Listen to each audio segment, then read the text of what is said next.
Hello everyone and welcome back to the Dragon Ball FighterZ World Tour live at VSFighting 2018. I am Mustard and joined on the commentary desk by Damascus. We've already had some amazing games and look to have plenty more where that came from. But before we get into it, how are you doing, my friend? Feeling great, man. Top crossover commentary here. I know, pairing, right? This is just like the when worlds collide, whatever, you know what I'm talking about. But it's good to be with you, man. And I'm sure this is going to be really enjoyable. We've had some amazing games. I believe this pool has...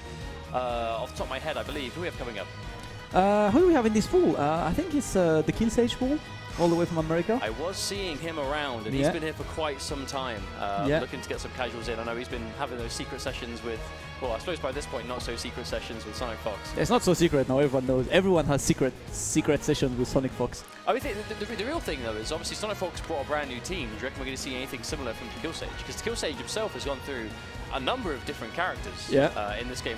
I suppose even short lifespan by this time. It feels like this game has been out forever already, thanks to like the amount of tournaments we've had around the world and the amount of top players that are already kind of like sneaking their way through into tournaments nowadays. But really one of those players that, again, has history in versus games, has done well for himself in those, and is looking to really have that success transfer over to Dragon Ball, where he is one of the absolute best players in America by far. Yeah, definitely. He's been doing well, attended the regular top 8s around, so he's definitely a candidate that we'll see all the time. I believe this pool also has Galileo himself. Of course. One of the greatest players around. I haven't seen him traveling for Dragon Ball FighterZ yet, but I believe that's the beauty of a World Tour. When it happens, you have to come out and try to get that Dragon Ball at the end. We were actually saying that quite a lot earlier on in today as well, because generally speaking it was, you know, the World Tour, the key is in the name, right? There are so many stops that are major events all around the globe, and even if you can't travel to all of them, chances are you can probably make one of them. With where they are around, you know, obviously it's easier for certain players than others, but generally speaking, if you're a competitive player and you're looking to be a top-level player in Dragon Ball, you can probably get to one of the 7 Saga events. And I can't believe that we're only at event 2. That's only event 2. We are so early in the World Tour now, and VSFighting, you know, this is that UK homegrown tournament courtesy of Electronic Dojo and the lovely guys and girls that do work tirelessly on this team, that have made this event really what it is now, to the point that it can be an event like this for Dragon Ball players. Yeah, definitely. I mean, VSFighting has always been one of the biggest tournaments in the UK and in Europe. It's just a premier event for so long. It's absolutely massive. The turnout is absolutely amazing as well. We have people from all countries around. I've met a Brazilian player here today who's there to enter a tournament. Curious to see how he does. People from all around Europe, and obviously the killers themselves all the way from Japan. Also, the running champ, the only guy who currently has a Dragon Ball, is probably right now among the Twitch chats, slipping on his favorite drink, having fun, having a Dragon Ball in hand, waiting. I was actually saying about that earlier, and I think it's such a tragedy how that amazing rule was put in for the Dragon Ball World Tour. And for those of you watching that might not be aware, there was a rule, because the whole point of this is that there are 7 Saga events around the world. Each Saga event, the prize is a Dragon Ball, like a physical Dragon Ball, and VSFighting is the 2-star Dragon Ball. There was a rule where if you won all 7 of them and collected all 7 Dragon Balls from these events, you know, if you were one player that won CEO, VSFighting, Ultimate Fighting Arena, Thunderstruck, CEA Major, and obviously the last 2 events that are yet to be announced, you would get a bye straight through to Grand Finals. I would have loved that to happen, man. I know, it's like, that would have been so fun. Like, hey guys, see you in Grand Finals, have fun in pools. But because Kazunoko is not here, it can't. Not that happening. Amazing rule can no longer not be happening. Enforced. Yeah, the Yamcha will still have to fight his way, assuming he will keep Yamcha all the way to the finals. I mean, to be honest, I can't imagine he would have any reason to change unless they do something to Yamcha that makes it not fit in the team anymore. You know, I think we have to remember there was that interview that Kazunoko had where he was basically talking about, the question was, why don't you play Cell? You know, everyone and their mum really, you know, plays Cell at this point because the character is so strong, very versatile, fits on most teams. Why don't you play it? And his answer was, I play the game at a certain speed. I like playing this game really fast. And even though Cell is an amazing character, he's not as fast as the characters I want to play. So what you mean is he's not quite confident in Cell's speed? Maybe. Not at all.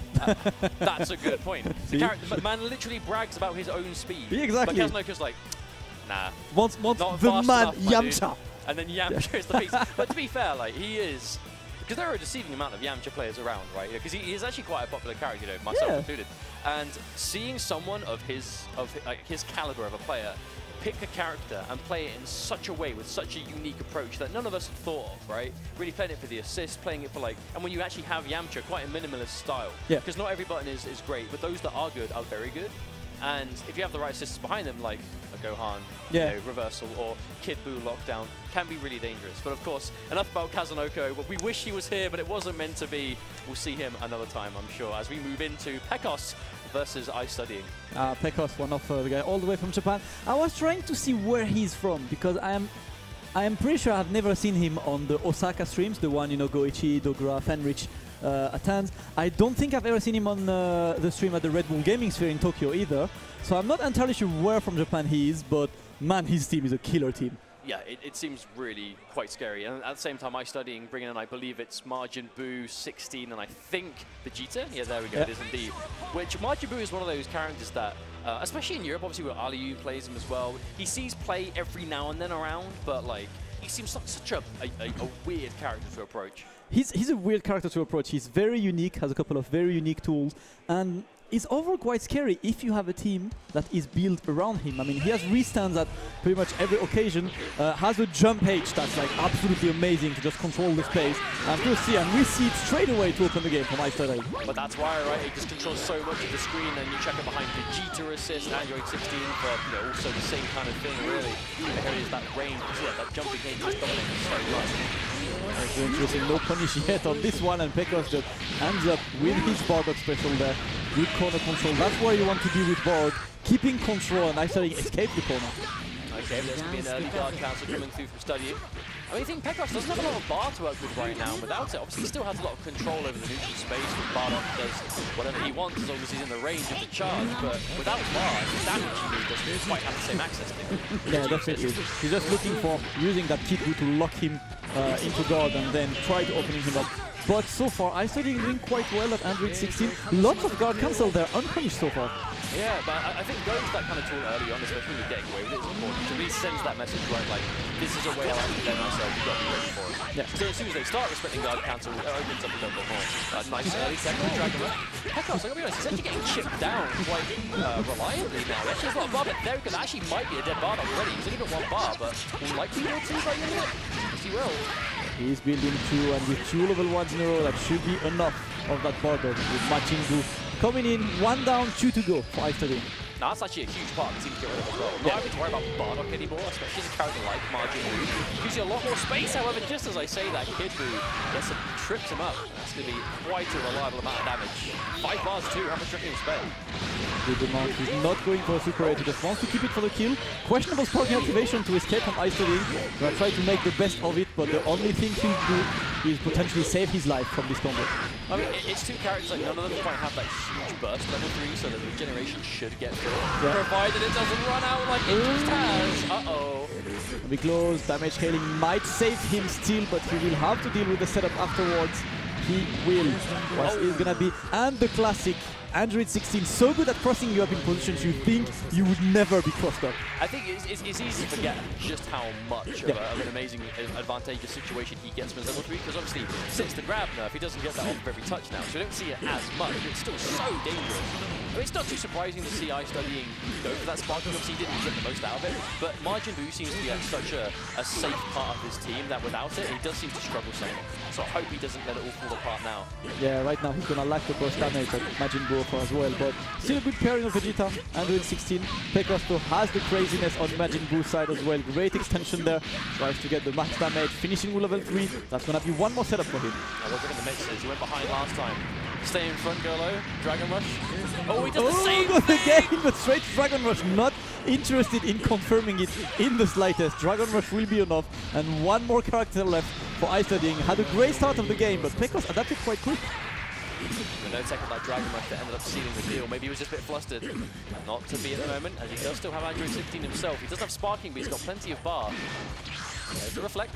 All the patience from Pekos. Waiting. Oh, and the bait. That reflex is gonna get some good damage there, but no, the drop on Eichsterding. Bad one. And now Pekos has access to sparking and lots of bar. He's not gonna use sparking yet, just trying to extend. Not gonna be able to kill, but he's gonna get that level 3 setup after that. That's one of the most soul-crushing kinds of combo drops, though. Combo drop into immediately get opened up by something that almost costs the game. That's probably level 3. Is this enough damage? That may be enough. That may be enough. That may be enough. It is enough. Wait for the late sparking activation on this and manage to get it. Pekos 1, Eichsterding 0. Yeah, Studying's gonna have to really shake that one off, I think, because that entire like final combo that ended up getting knocked out was off the back of a combo drop. There we go, Majin Buu just getting hit by a super dash just at the start. Pekos, this is Kid Buu, he's got plenty of assists to work with. Let's Barton come out, there it is. Oh, jumps out, finds the gap. And that was a great escape as well by Eichsterding. He's on the offense right now, gets the opening and the Dragon Rush. That's gonna be his time to shine now. Now what can he get off this though, I think is the question. He's gonna get a nice amount of damage, but what's the setup? Assist. There's the classic. Oh, wanted to go for that one. That was a smart try, but Pekos was just ready with the counter champ there. That's it, right? Majin Buu, he's got some crazy mix-ups, but if your opponent manages to read the right option out, he's still going to get out for free. And just look at that, all that damage done to Kid Buu is already built it all back up again. That's unfortunate. No good result with that attack system from Pekos. No, extends the combo with Bardock. Gonna go for the sliding knockdown, gets one. Huge block, but I think he desperately needs a way out, but Pekos keeps baiting those reflex. Yeah, absolutely. And as soon as Study decides to stop reflecting, you know Pekos is going to use that to really just go to town with some more options. There's one bar, there's the second, bringing him down to the third. That's exactly what happens, and that's going to be a dead 16 already. This is not a great start. Second game Studying.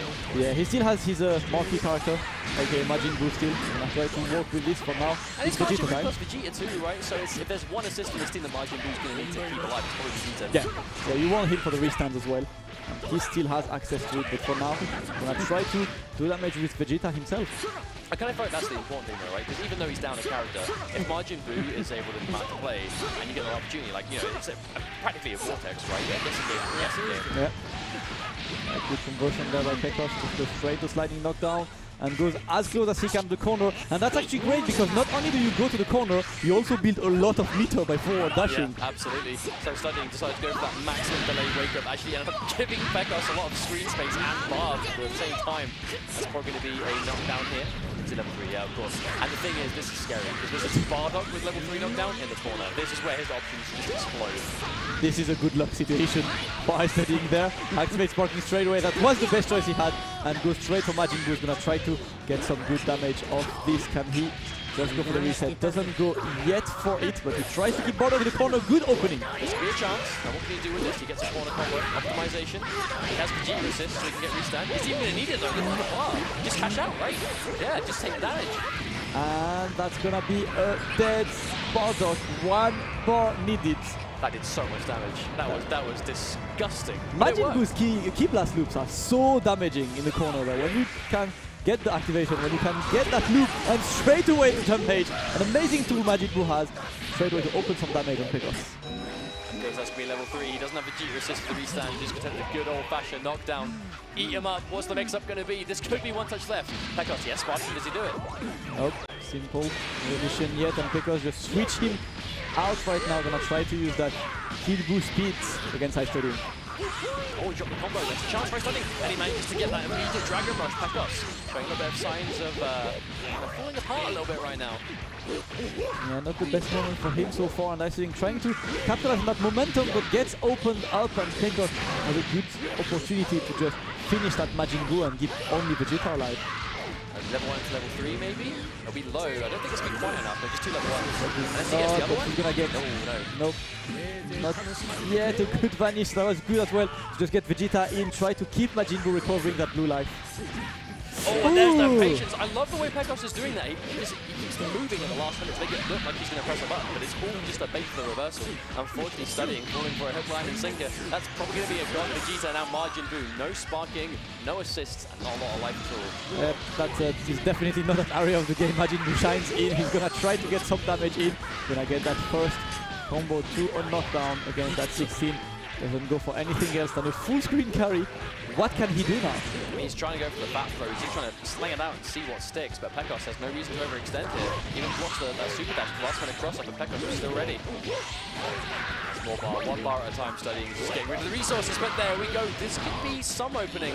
I mean, does he go for level 3 just to do something? He's trying. Potentially, yeah, that's what he wants. He wants also the meaty after that.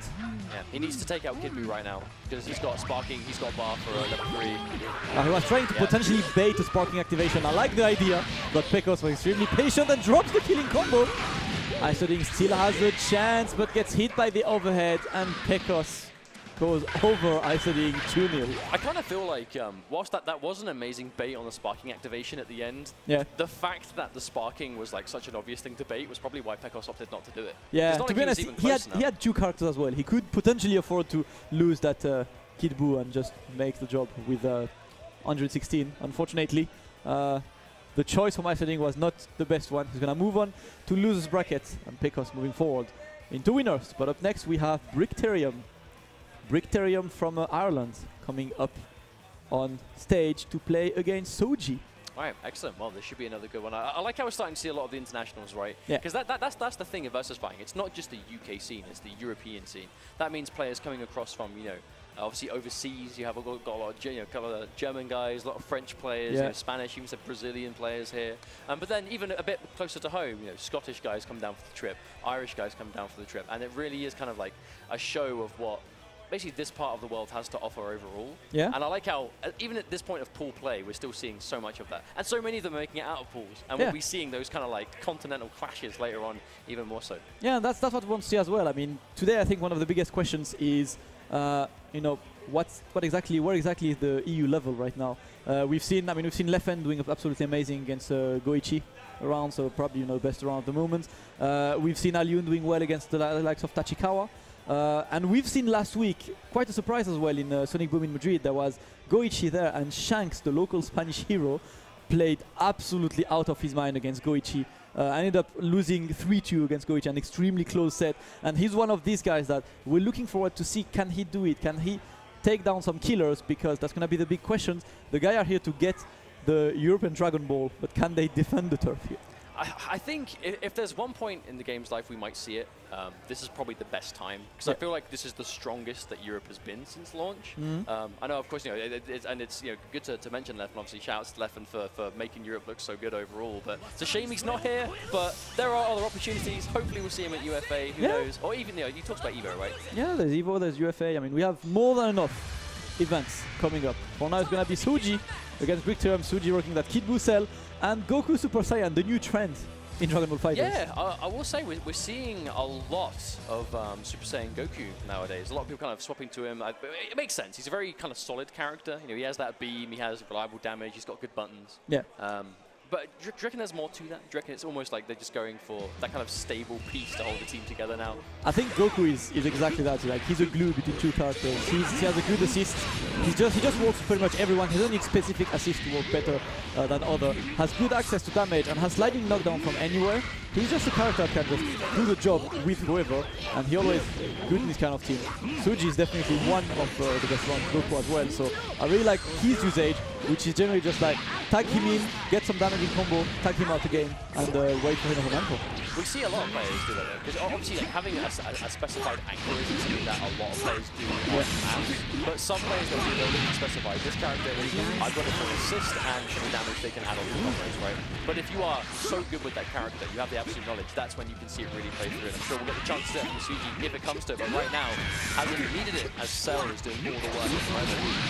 Classic Cell corner combos. The next immediate sparking, Brick not wanting to lose Bardock at all. Yeah, he wants to kill this Bardock and gets a good opening there. He's going to try to maximize damage. There's a big meter build as well since he's in sparking.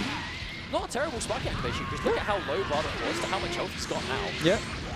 Now suddenly he's the one with the life lead. Exactly, but that's the thing, his price he paid was sparking. Yeah. But if it's worth it, if he manages to return it, and Sushi's doing the exact same thing in return. That's waiting, and Suji gets the opening straight away. To be honest, it's a good idea. You know that your opponent does not have sparking anymore. So at this point you're about, do I use it now? Do I wait a bit? Just wanted to use it straight away and try to kill that product straight away. 3 level 1s. Oh, gets another gets another, yep. And that's gonna be a dead Bardock. Suji immediately fixes that sparking activation. But I think it's quite appropriate that we're talking about how, you know, going for sparking to save a character can be swing the momentum, but if you retaliate to your opponent doing that by doing the same thing yourself, I mean, Bardock still ended up getting knocked out there. Neither player has sparking left, sure, but Brick still lost that Bardock that he tried oh so hard to keep alive. Yeah. Right, great extension. Suji with the corner to corner, goes straight to the level 3, which is Goku. And he's gonna get save that setup after that.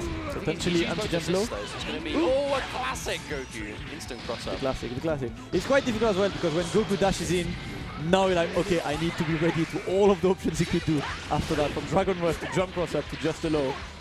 Got the opening, and Suji, 3 characters. Victorium has to work with a non-sparking Vegeta. Just solid play, man. I mean, it is Vegeta, so he does have the utility. He's got the bar, but missing that sparking is going to make this so much more difficult than it needs to be. There's so much less room for error at this point. Soji finding some opportunity here. Good blocks for Brick, though. Oh, and Brick.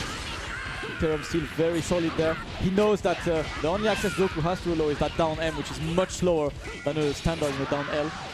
Quite easier to block, but finally gets opened up with a Dragon Rush. And that's going to be yet another chance for Suji. I think it's definitely worth it for Suji though as well. When Brick is showing that he is good at just blocking everything, to just, you know, throw a spanner and go for a Dragon Rush. Really test if he's looking for everything or if he's just looking to block. Regardless, Suji is losing quite a lot of health here now. Ooh, and the happy birthday. No, could not convert on this one. Unfortunate for Victorium. Had a golden opportunity to potentially come back, dropped it, and Suji punished him straight away. 1-0 for Suji. To be honest, that was actually quite a back and forth game early on. I just felt like as soon as that Bardock was out of the picture, he just kind of lost a lot of the, I suppose, momentum. Yeah. I guess that's the case, right? That's what you have Bardock there for, a lot of the time at least. Yeah, he's a great momentum maker in your team. Victorium now makes work with his cell. Wanted the reset, gets a Dragon Rush. Good start of the game by Victorium this time. He needs to keep it going. We saw he's definitely not shy of activating that sparking to save that character. The question is, will we do it for Kid Buu? Block. He can't cancel for Vanish. Oh, that's an interesting choice of a punish. If he had time to do a Vanish, he surely had time to do a down H. Was not ready for this. No, it doesn't seem like it. There we go. Brick is now back against the wall again. Getting up and down a little bit out of time. Now he has got the Kid Buu assist and probably wouldn't even need it, to be honest. This is Cell in the corner. It's going to be curtains for Brick Cell again, unfortunately. And again, he had such a strong start. But you said before, right? So his ability to just tag certain characters in. Kid Buu took so much damage, but is now over half life, right? Yeah, Suji is definitely extremely good at managing his 3 characters. And Victorium has been having trouble to just keep them in, snap them back again. Suji just gets a dominating hand now. Okay, here's something. So you're looking just quite ready for that to connect the way it did. Still need. Oh wow! Actually, Brick in the air. Again, not quite a full hit confirmed, but a tiny bit of damage at least. There's an opportunity for Brick though. He does still have 2 characters, but no, he drops the combo. Very unfortunate. And oh, managed to escape that situation. That's gonna be a good one for Victorium as well. He's gonna be able to kill that. I mean, this must enough, right? Surely. Wilson's big back attack? Yes, yeah, it is. Just enough. Good one. Victorium evens it up. 2 characters on each side. Okay, so 3 bars separating them, but at this point in the game, that's not really a huge deal for sure. Going to build that quite easily to let the bottom resist through. Oh, the reflect, the knowledge from Suji. I did like that reflect as well, and he was completely ready to escape whatever happened after Suji trying to bait Victorium into doing something. He knows Vegeta players are usually happy with that DP, just invincible, trying to bait it, but Victorium still calm on the defensive side. I say Brick's defense generally is really impressive so far. Yeah. The problem is he's spending a lot of time blocking, he's not really moving or getting any options, so he's not building a lot of bar, and now he's got an opening, and now he finds himself almost at 2. Not going to spend it though, doesn't need to. Oh, that actually quite a brave wake-up option from Suji. Just jump back into jump H. I did like this, trying to surprise his opponent. Wow. And Victorium gets an opening with a super dash, but not be able to get some damage, not killing yet, and a sparking straight away. Lots of life recovered for Suji now. I guess opportunity, tiny bit gone down. I like the way Brick's actually using this opportunity that Soji has sparking up to not sit on the defense. He just wants to keep him blocking, so he's using all this sparking time. But Soji now on the offense, he gets an overhead. There's the full hit confirmed. Oh, optimal repositioning for more damage. Spends a bar, but he's in sparking. Who cares? There's level 3 for sure. One wrong read here from Brickterium, and that's going to be a Gon Vegeta, which is a character that's done so much work for him. Yeah, and he gets the opening. Soji with that anti-jump low gets that Vegeta out of the way, changes locations, and that's going to be Bardock but the sparking is still available from Victorium. I mean, we can see it happen for sure. Bardock is a very dangerous character. Obviously, without assists, not so much. But still, by his own merits, has a lot of good options. Yeah. Especially when he has access to sparking. But no! Soji, he tries to get him, but just misses. Yeah, it's an interesting habit Victorium has as well to press vanish against Tagzin. Not always the best. Has been using it as a, I guess it's muscle memory at this point. Maybe. But that's going to be a nice air-to-air from Soji. He has 4 bars, isn't going to spend all 4 of them. Just going to go straight into Cells level 3. Okay, this is potentially game-ending situation. But the patience, I love it. I love it. Baiting that sparking, obviously Soji. Trying to get something off with Victorium, waiting and activating at the right time. An interesting interaction with that super dash. Victorium's gonna try to make the best of that sparking. Soji just running away. Okay, but he's gonna go for that super. The second he thinks that he's gonna move towards, that's what we see. Has no bar, but doesn't need it at the moment. Just, I think the aim here is to just keep Victorium away. Keep that distance between, but no, gets opened up by, I think, maybe the first super Dragon Mush we've seen Victorium go towards. Yeah, right, and gets to level 3 now, and we are 1 guess away from a dead cell on Soji's side. And it is Bardock in the corner. It's the best opportunity he has. He doesn't have sparking. Yep. Ooh, instant dash at the last minute. And good work by Victorium as well. And now he gets a Goku in, but Victorium, as much as he does not have the life lead, he has 4 bars to work with and potentially a level 3, but that's a great situation for Soji. He's gonna have to be able to get the double Kamehameha there. And that should be enough to kill that Bardock. Soji makes it through, and Victorium is sent into losers. I mean, you did say, right, Soji's known for that Goku knowledge. You know, there is a bit of a, I don't want to say a bit of a hype train going for Goku, a bit of, you know, a bandwagon, but, you know, if there are a lot of people picking up Gokus, it's players like this that have been playing Goku for a while that are going to show that knowledge. And just stuff like that, right? Just little bits of damage, just enough to make sure he gets enough. Yeah, he has a lot of situational optimization there, like these kind of double level 1 enders that only work after certain kind of starters and stuff.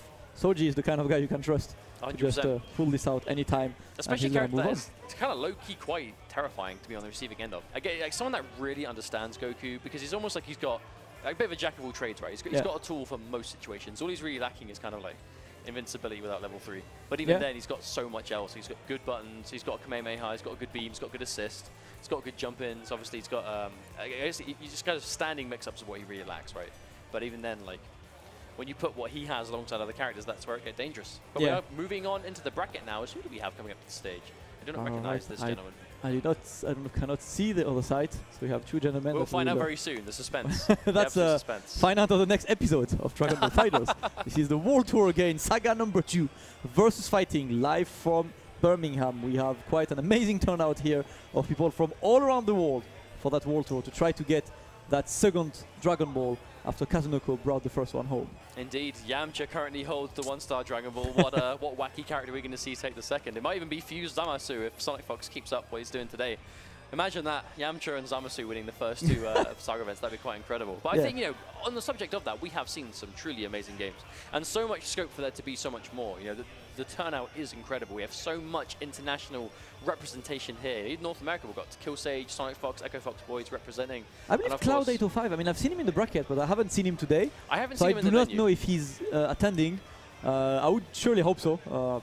Let's see if he shows up. 100%. Of course, you've got plenty of Japanese folks as well here, ready to play and do their thing. But for now, we have Ellipsis versus Dex Pyro. Yeah, Ellipsis seen him before. One of the has attended a couple of London locals as well for Dragon Ball FighterZ. One of the players who, you know, is currently on the grind, getting better and better all the time. And once again, there is no better opportunity to improve your gaming skills than attending a major. Oh, 100%, especially if it's a major like this in the UK. If you're a UK Dragon Ball player and you aren't at VSFighting this weekend, you have made a mistake. You know, this truly is one of the best tournaments in the country. And if you are a competitive fighting gamer, you need to be here. You know, because this is, even if you don't fancy your chances in the bracket, you're in the environment, you're around the players, you can get casuals in, you know, you get hella games with all these people you normally wouldn't be able to. There's going to be Dex Pyro versus Ellipsis moving on. Another couple of pretty good teams. Very standard teams, standard meta teams, let's say. You know, it's Kid Buu, Cell Gotenks, Cell Bardock, Vegeta. The classics. We don't have to. I mean, Cell Gotenks, right? Cell Gotenks is like bread and butter. Just goes together so well. And then of course you've got Bardock as well for the hell of it. Vegeta, absolutely. Of course, a very strong selection of characters right now, which means that there's going to be a lot of potential dirt we can see in this series. Definitely. One of the characters is just able to open you up from the weirdest positions as well. Good block there. Trying to take his sweet time. Lots of super dash usage in the air, trying to check his opponent, see if he's going to challenge them. Not yet. And the first time I've seen one connect, but not too much of a full follow-up. Looks like both players being quite tentative right now. Kind of traditional rush down, but there's the opening. Nice confirm, but just misses the end. I wonder if Kid Buu goes this time or if he's too small. Just fell out at the end of it. Yeah, alright. Gonna be the first opening there. Gonna go for the simple one. Well, things when you have that kind of match and it starts off and no one's really getting a huge amount of damage, at least by the time someone finally gets over done, both players have a ton of damage. So you get to see this kind of thing. Now this Kid Buu might be very close to being taken out. Double overhead with the block, but does not expect the exact same thing again instantly. Good one by Dexter. And these situations are like, do I want to use sparking and save my character? Do I trust my defensive skills? It's quite a hard choice, unfortunately. Didn't work well for Ellipsis, who's still being on the receiving end so far against Dexter, who's more and more dominating in this set. Yeah, I feel like right at the start they were kind of trading attempts to rush down for attempt to rush down, but ever since Dex got that first opening, it has been all Dex Pyro. Ellipsis is just unable to find a way out of this right now. But there's a drop combo, there's an opportunity. He uses it for the sparking immediately, but gets opened up straight away anyway. This is not the turnaround he needed. I think good one, and just at this point he's just trying to extend the combo to beat that sparking timer. He just want that sparking to run out. You know you're not gonna kill the character, and just taking his sweet time. Great usage of block strings there. Dexter just keeping Ellipsis in the blocking situation, gets the opening, and sparking run out. That should be a dead cell. Yeah, I hate to be in that kind of situation when you pop sparking and it's like, right, this is my opportunity back into the game. Nope. And you spend the entire time in the duration blocking or being hit. That is unfortunate for Ellipsis. At this point, like, should I just level 3 and try to get some time? I'm not sure, maybe, but there's the sparking. But that was perfect stack. No, he drops the ball. Should have almost certainly been a TOD. He's playing the right team for it. Yeah, very unfortunate. I actually think we've only seen one successful touch of death today, and it was Foxy earlier. Yeah, I think you're right. I think that's the only combo we've seen be a full, like, legitimate 100% touch of death that has succeeded. Right, we need more one-hit kills. I mean, we're seeing a lot of opportunity for it, and the players clearly have the knowledge. It's just you need the execution. You need the ability to do it when it really counts. Yeah, it's hard. Let's say it's harder than it looks. Oh, absolutely. To just be able to put it out consistently.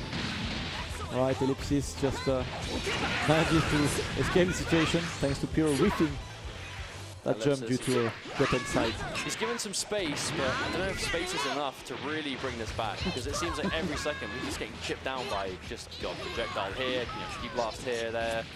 And slowly but surely, he has no real way of making this health back up again. It's going to be a level 3, going to do a nice, respectable amount of damage for sure, but still, the odds are definitely stacked against Ellipsis right now. Yeah, it's definitely difficult now. At least he gets the corner set up. Reflect straight to this, but a great reaction. Just gets him again, and he's gonna go for a snapback. Get that Bardock back here. I want to finish him straight away. I like the way Ellipsis didn't commit to going in. Normally you see him go for that snapback and they try and get that guaranteed pressure. But opts not to. Bardock is one of the characters. He has those airborne invincible level 1s, level 3s. You really can't afford to just go in if you think he's going to be able to get it. Yeah. There's an opportunity here. This isn't going to get the kill, but it might be close. Yeah, Ellipsis is doing well so far. That Gotenk putting in work. He's gonna have one more chance to kill that Bardock, and an escape by Dexpure. They're still very comfortable. Now on the offensive side, just needs that one more opening. Ellipsis happy to block, holding down back. Manages to escape and he just comes gets flying down, swinging, man. He was just ready to get that finished. Ouch.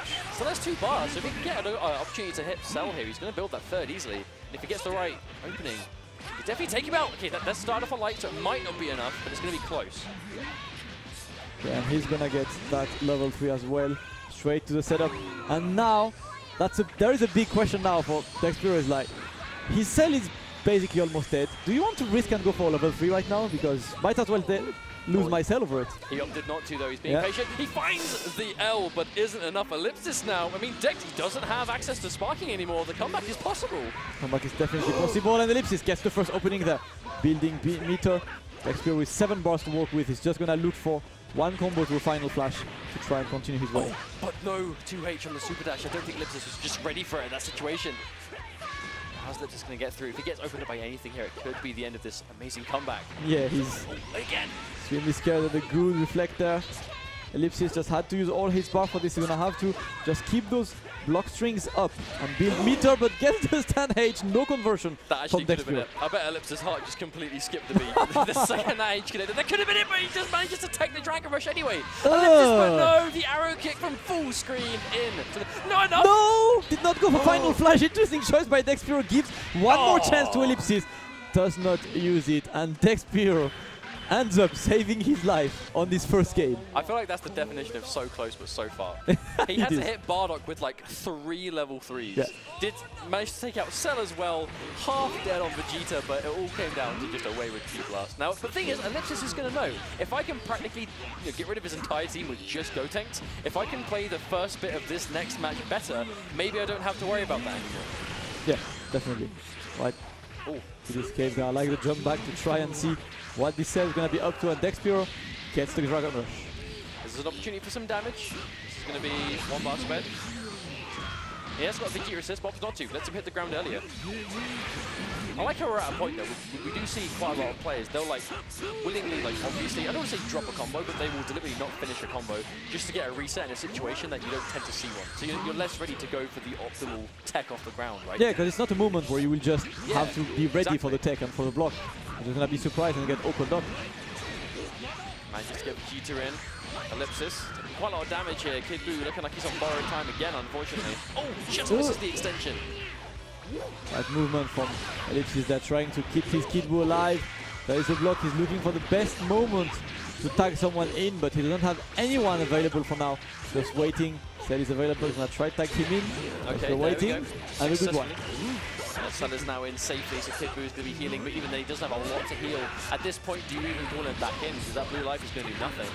Then again, you want to get rid of that character, you can take away the assist, and what an important assist it would be to get rid of, but apparently not, as he wants to do as much damage to Cell as possible. He spends all of his bar to do it, but he is barred up. Not quite in the corner, but manages to get the empty into low. The 2H straight away. Ellipsis drops the combo as well. Unfortunate for him, and Dexpiro now still untouched, still having a lot of comfort in this set. Gonna try to get him open, but good blocks, to be honest. Oh, opportunity now. He does have 4 bars. Gonna spend 3 of them now. Corner 2. I don't think he has any assists for this mix-up. Not quite. Not quite. Oh, and straight to DP, but the assist just knocked him down. Ellipsis happy to use that sparking straight away. He's gonna try to make something of it, but it's not gonna work so far. Just under pressure, has to keep the boxing on. Gets good tanks. Oh no, he just missed the Dragon Rush. I wonder who he was trying to tag in there. Probably wanna try to. Yeah, not sure actually. Probably just gonna try to get that one opening. Perhaps. But he's gonna get it in the end anyway. Swiftly after. He has used his sparking in the process, but I think he'll definitely take that trade. Kid Buu coming through. The Ghost Connect, yes they will. That's again a nice amount of damage. And Ellipsis finds himself back in a chance of taking this now. As Vegeta off the card, means that Bardock and Cell have to be a little more careful. The problem is Ellipsis is low on health. If he loses Kid Buu, he is massively behind now. Cell is quite weak. Definitely, you just need to keep him up. The sparking straight away by Dexpiro. Gonna try to keep the pressure, and he gets it. That's gonna be a dead Kid Buu. 2 characters each for this second game. 2 bars as well. This is actually deceivingly close. That Cell being weak behind, he's got to be careful for. So Gotenks gets opened up, and this could be a chance for that. Oh wow, a lot of bar spend, but a lot of damage still. Definitely worth it. Yeah, definitely like that. Oh. Got the bar melting on this one, and now he's getting the good meaty setup, trying to keep the openings up, but Ellipsis happy to block. How long can he block for? That's the question. Now Dex is out of bar. Oh, but he's still ready and waiting for the 2H. You know, Ellipsis was like, okay, he's definitely not ready for this one. And lo and behold, there's a swing. Oh, but misses it again. We've seen that a little bit from Dex Pyro today. He's trying to go for the recapture part of the auto chain. He isn't quite getting it. However, we'll get 2 bars here. That's probably enough to take out Gotenks if he needs to. Spend them both? Oh. Yeah, he does. Have to bring in Cell also, so it's going to be Cell versus Cell. 5 bars on the side of Ellipsis, so he has the resources, but not the health, and that's what he's got to watch out for. If he gets hit by anything here, he might be in a lot of trouble. Ooh, and that's going to be a good situation. Dexpiro is out of meter, unfortunately. Not going to be able to extend this that much. He's trying to extend as much as he can. Gets 1 knockdown. He escapes. No, and again, he fell for it twice in a row. I love the way Dex Pyro opted to do that multiple times, right? He goes in for almost like full screen air dash, and then right as the air dash is about to connect, you normally see those jumping normals come out, goes for the super dash, throws him off his timing, and that's what we saw work twice in a row by the end. So it's going to be Dex Pyro moving on. Of course, that was still a very decent set. We're actually seeing a deceiving amount of 2-0s today. Yeah. And considering how long the games themselves are taking, you would never really assume that's the case. Yeah. Which is super weird. It's weird. It's definitely closer than it sounds. But up next, we have the man himself. We are graced. We are graced by the presence of the Dragon Ball FighterZ god. The one himself. That he's straight off a victory in Spain, where he got his new nickname from the Spanish community. They call him El Padre, the father. Wow. They just took him around, and you know, like, he enjoyed his stay. He played with absolutely everyone. And just a small tidbit that I absolutely loved from Goichi last week in Sonic Boom. Before his game in top 8, he went to see his opponents because he noticed no one was letting the intros rock, and he wanted the crowd to go full cell mode. Wow. So the fact that he's he a went, man of the people. He's a man of the people. He's wow. he's Go Uno. Although I will say, we have seen, and I don't want to call out the crowd, right, but we have seen a distinct lack of hype intros in the UK. I saw Cell on point once earlier. I heard one person in the crowd do it. And that was probably RMZ. Almost certain. But I mean, it's top 8, right? That's like top 8 fuel, right? That's top 8 material. That will happen eventually, and there will be cells in top 8. Don't you worry. Yeah, that will 100% happen. But of course, you know, Goichi is. His reputation precedes him. You know, we can joke about how much of a a godly player he is, but it's earned, right? There is truth to it. He is a phenomenally successful Dragon Ball FighterZ player. You know, from the launch of the game to now, has won. I mean, what? We say over perhaps 100 tournaments by now, near enough. I mean, of course, counting weeklies and everything he may have entered. I believe I remember seeing, and this was already like a few months ago, about a month and a half ago or 2 months ago. I remember seeing his record in tournament at the time. This was before Combo Breaker. Yeah. So it was like 98 or 99 to 1, and that one was of course Dogura, who was his training partner. Yeah. You know? So clearly he has quite a resume behind him. I mean, maybe not quite that many tournaments. That's quite a bizarre number, but still a decent amount of tournaments this gentleman has won. Oh, and he's gonna go with his normal vanilla team. No Goku for him today. Kiro though playing that Team Saiyan Pride. Indeed. Bardock, Vegeta Blue, Vegeta Super Saiyan. Just gonna see how the chemistry goes. I mean, Vegeta Blue seems to be quite a unique character in the sense that there are certain assists that just make him seem to explode in terms of like rush down level. Yeah. Nice straight trying with that assist, and Goichi gets the first opening. Kiro gets the extension as well. Always optimizes his damage off the opening, but unfortunately, big drop. But if there's one thing you expect to see from Goichi, it is optimization. Yeah. There is no better word to sum up how this guy plays Dragon Ball, right? If he can do max damage, he'll do max damage. If he can kill a character in 1 or 2 touches, he'll do just that. This is one of the only people in the world that successfully summons Shenron in tournament matches on purpose, and has tech for it. And it's all optimization. And already getting rid of the first character. Bardock is gone now for Cairo. And he has to find himself a nice opening here off of a light. Gonna have a ton of corner carry here. Yeah, Goichi having a field day so far. Gonna try to get the opening and gets it again. Kiro completely lost. Straight to this. This is a dead blue Vegeta. The loops are on. Goichi is having his fun right now. That's gonna be basically, if Goichi pops sparking, your character's probably going to. If you see sparking from Goichi, you're dead. Yeah, you're basically dead.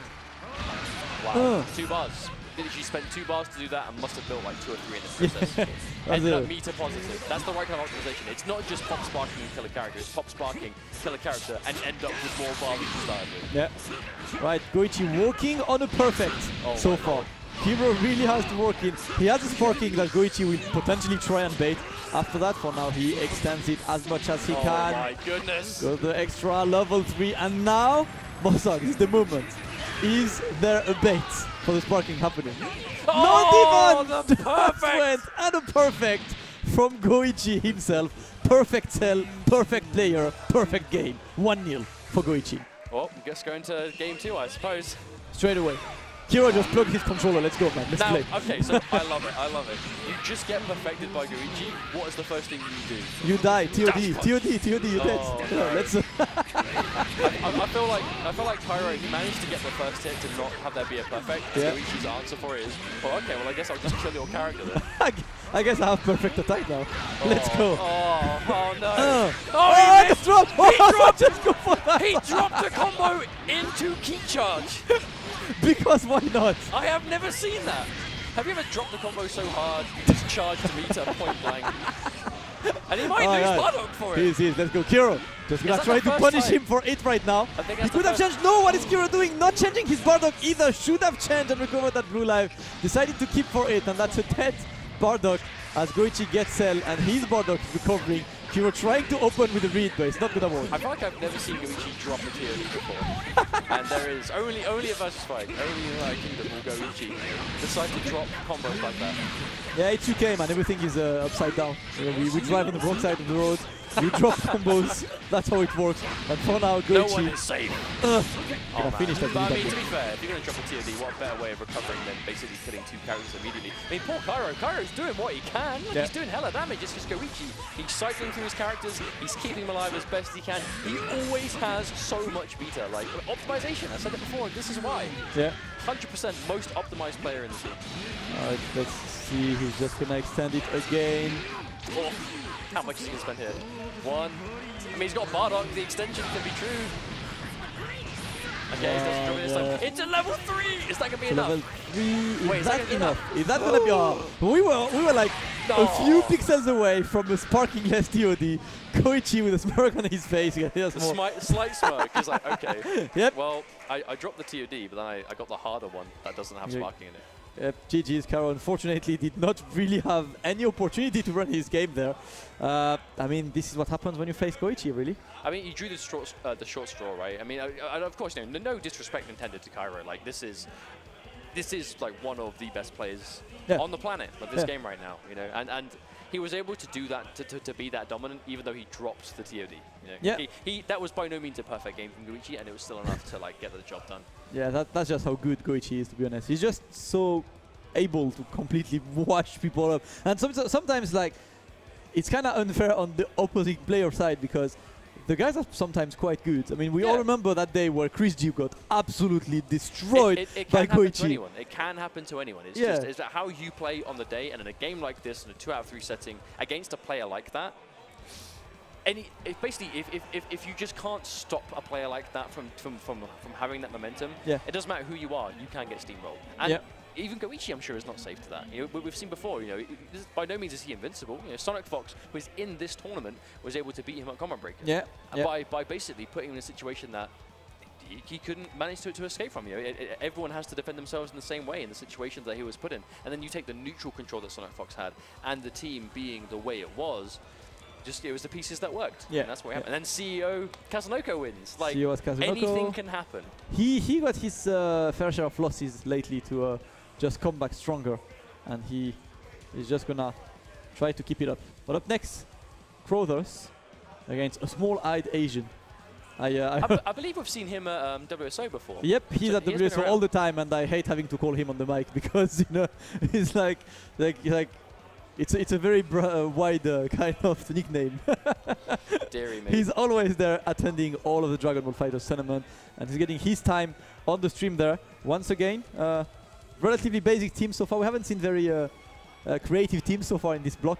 I will say, normally Europe is kind of known for quite a bit of diversity, right? Really going with like odd picks that do work under a lot of situations, or certain situations, provided you have the right team for it. But today it seems that players are really going to what they know is reliable, right? There are certain teams that just they make sense, Yeah, definitely. All right, it's gonna be Bardock against Adol Gohan to open it, and the first opening for Crothers. Yep, Crothers looking good so far. I'm not sure if it's Crothers or Crothers. I might take Crothers. I think that's more likely what it could be. But there's an opportunity for him here. He just get a lot of damage onto Gohan. Another opportunity here. He has got Vegeta assist and Goku assist also, but actually drops the combo. It's unfortunate. It does give Asian an opportunity back into this to keep his Gohan alive, which he will take. Tags in Cell. Oh, reflecting into buttons. Brave stuff coming through immediately. That's how to go straight for this. And he's gonna get the extension, sending Bardock straight to the other corner. Cell's corner carry is so good as well. I mean, anywhere you are, you potentially have access to a corner-to-corner combo as well. It really is dangerous, but that's why this character is so strong. And immediate level 3. Now, the thing is, it was quite interesting to go to level 3 because obviously Bardock is one of the few characters in the game, or essentially maybe the only character that has an invincible level 1 as well, level 3. Yeah. So if you're going to go for, if you're going to spend Bar and a super for invincibility because you want Bardock to get the hit, why not make it a level 1 and then maybe tag out into someone else to let them take the brunt of the damage, perhaps? Yeah. It wasn't meant to be, as it was blocked anyway, and still ends up losing Bardock, unfortunately for Crowd. All right, well, just doing well so far. It's gonna have to face that Goku. Oh, good block on this, no punish on that super dash so far, trying to vanish in, gets the opening, and another one, his Cell is putting in work so far. Absolutely. He has the corner again, like you said before, this character always seems to have his opponent's back to the wall. Going to spend all the meter now to get the level 3. This is knockdown territory, he does have Gohan assist. Now what is the mix-up? Safe jump. Oh, into instant jump, but doesn't get the follow-up, but doesn't matter. And that's going to be one of those untraditional, but somehow traditional at the same time resets. Yeah, it's Crowther as well, like on defense, he's losing patience a bit, he's trying to do stuff. These are like, these bits of knowledge. Cell is one of the few characters who can have more than one low in his own combo. So he's on broad block string, and he just keeps getting hit by that second low there. He just has more normals than a lot of characters might traditionally be ready for. But at the same time, when Cell is as popular as he is, you have to be ready for those, because you're going to fight Cell. You have to be ready for those options. That being said, though, Crowther's finding an opportunity now to maybe take out Asian's Gohan. He does have Sparking left. He was able to hold on to it now. Obviously, we've seen Vegeta with Sparking and plenty of meter do this many, many times. But Super Dash is a little bit late, but there's also a late vanish. Asian isn't able to punish him too much for it. Yeah, interesting drop from him. He gets it, and a good Sparking activation to just stop this Gohan mix-up from happening. Still ends up in the corner. He's gonna have to deal with this 2H on that Super Dash. Great reaction. In fact, it was a good time to activate Sparking, but it was a shame he wasn't able to get what he possibly should have got off it, right? If you're able to activate Sparking there, Gohan did not have a lot of health left, but to immediately get hit, Gohan is now tagged out to safety, and you've used most of your Sparking, and now Asian opted to go for his own now. See, this is going to last no time at all. I think he just wants to heal up that Cell. This isn't able to get the kill on Cell most likely here. He's going to get a ton of damage, as he no doubt is going to be spending 3 bars here. Shinny, there's no reason he doesn't, of course. Because he's just gonna get the meter after that. That's his best solution right now to try and get one chance. A great tech there on that Dragon Rush. Just still waiting, blocks that vanish, backdashes, has a very low life with Cell, and tags Gohan in. Of course, tagging out Cell is the only way he's going to be able to heal up now, as he did use his Sparking before and didn't really get much for it. But still, Crowther's taking a ton of damage here. 3 bars. Oh, but there's the setup. I don't like the blocks there by Crowther. He's just waiting. Very patient, a good reflect, but could not continue on this one. Oh, it's a shame when you make the read to be able to reflect them in the corner, but you miss the punish. Manages to make the DP whip, but doesn't get the whip punish. Crowther's, he's doing all the hard work, but he's just not pressing the buttons in time. Yeah, definitely is. Just needs to be a bit more precise there. Getting very close from losing this game. He has 3 characters to take on. This is going to be tough. Yeah. I mean, there is a blessing in the sense that 2 of the characters are quite low on health, so it's not impossible, but my word, is it going to be tough. Oh, he just goes for the raw reflect. I wonder what he was baiting out there. And he just kind of walked up into the reflect. Do you reckon he was maybe expecting a slide? I guess so. That's like the best explanation I could give on this. Well, we go into the next game anyway, wasting no time. Crowther's obviously just stood still and pulled an assist. Didn't move for about 2 seconds. No, they're trying to lure him in. But he didn't work. Gets the pressure and good blocks. There finally gets an overhead open, which means heavily scaled. But it does mean a life lead at the very least. So now he knows he has got that to sit on if he wants to. As long as he's in the driver's seat, he's going to be building a lot of bar. And there it is. As soon as he opted to go for that 2H, he didn't put anything on the end. That was it. That pressure was over. And Asian is able to recognize that. Reverse momentum now, gets himself combo. And in comes Cell. Oh, attempts the empty jump low. The wake up vanish gets Crowther's out of danger. For now, at least. Oh, I like that. Oh, he baits out the reflect with wrong button. Yeah, the bait was there. Unfortunately, the punish was not. And that's going to be a good opening for Crowther. He's going to be able to send that Cell through the corner and get his very own pressure happening right now. I feel like we've seen that a lot in this set, though. Like the players, they're doing the hard bit, they're making the hard read, they're getting the reward, they do what they're trying to bait, but they just don't follow up in time. Like, you see them press the button to try and get the right punish, but they're just not doing it fast enough. And as I say, like, Crowther's getting a ton of damage now, and that's a dead cell. Yell dead cell, man. That's a good one. Yeah. That's a really good one from FighterZ there as well. Just good to get the domination as early as possible, try to come back into this set. But now, Adel Gohan gets it. Big drop. I mean, we did see how much work Asian Cell was able to do in the last game. So being able to make sure he's the first one to go, there's an opportunity for FighterZ to get himself back in this. Yeah, definitely. Have to try to get that opening with Goku. Not the best at opening people up. Oh no, leaves too large of a gap there. Gets tagged on the feet. There's going to be a ton of damage here for sure. Level 1 to level 3 maybe? Oh, just not even level 1, just straight up level 3. All he needs. Like one or not, he just needs that one more opening and a big stare down there. Trying to bait something, did not happen. Must be making level 3 maybe, or a tag. Yeah. I mean, that's the thing, right? If you just sit there, you can react to Banish, you can react to tag, you can react to level 3. Oh! Dumps down some more damage. Oh! Gohan took a lot of damage there with a few hits he was tagged by before he was out. Alright, just a good one again. FighterZ just extends, gets that Goku in and straight to the level 3. Yeah, this is an expensive combo. Yeah. But it does put a lot of pressure on Asian to go for sparking, which is exactly what he does, and he gets tagged. Now this will be level 2 sparking, but he drops the combo. Asian's given some time to do stuff with it, and he will take the advantage of the super dash. FighterZ caught pressing buttons. Alright, the big bang attack, straight to the level 3. That's a lot of damage too. That is a lot of damage, and he gets to mix up a good block. Like FighterZ, still in the corner, still has to deal with an Adel Gohan with the sparking. Nice, again, that was a nice bait on the reflect, but he got the Vegeta assist, but he just didn't press anything. I don't think he was actually expecting him to press something. Regardless though, he manages to claw his way back into this one. As Bardock coming in very healthy, but Goku cannot say the same for him in the back. Yeah, definitely. Difficult. Ooh, and a good opening there by Adel Gohan. Gonna be a good position as well in the corner. He's gonna go for level 3. Yes, he is. He just wants to get that one more opening to kill that Bardock. This match is quickly slipping away from FighterZ. If he doesn't find the way out of this, he's got sparking, does he use it? Finds the gap, but Vegeta keeps him in place, and there we go, tagged on the feet again. Yeah. That's going to be a dead Bardock. No, he drops the combo.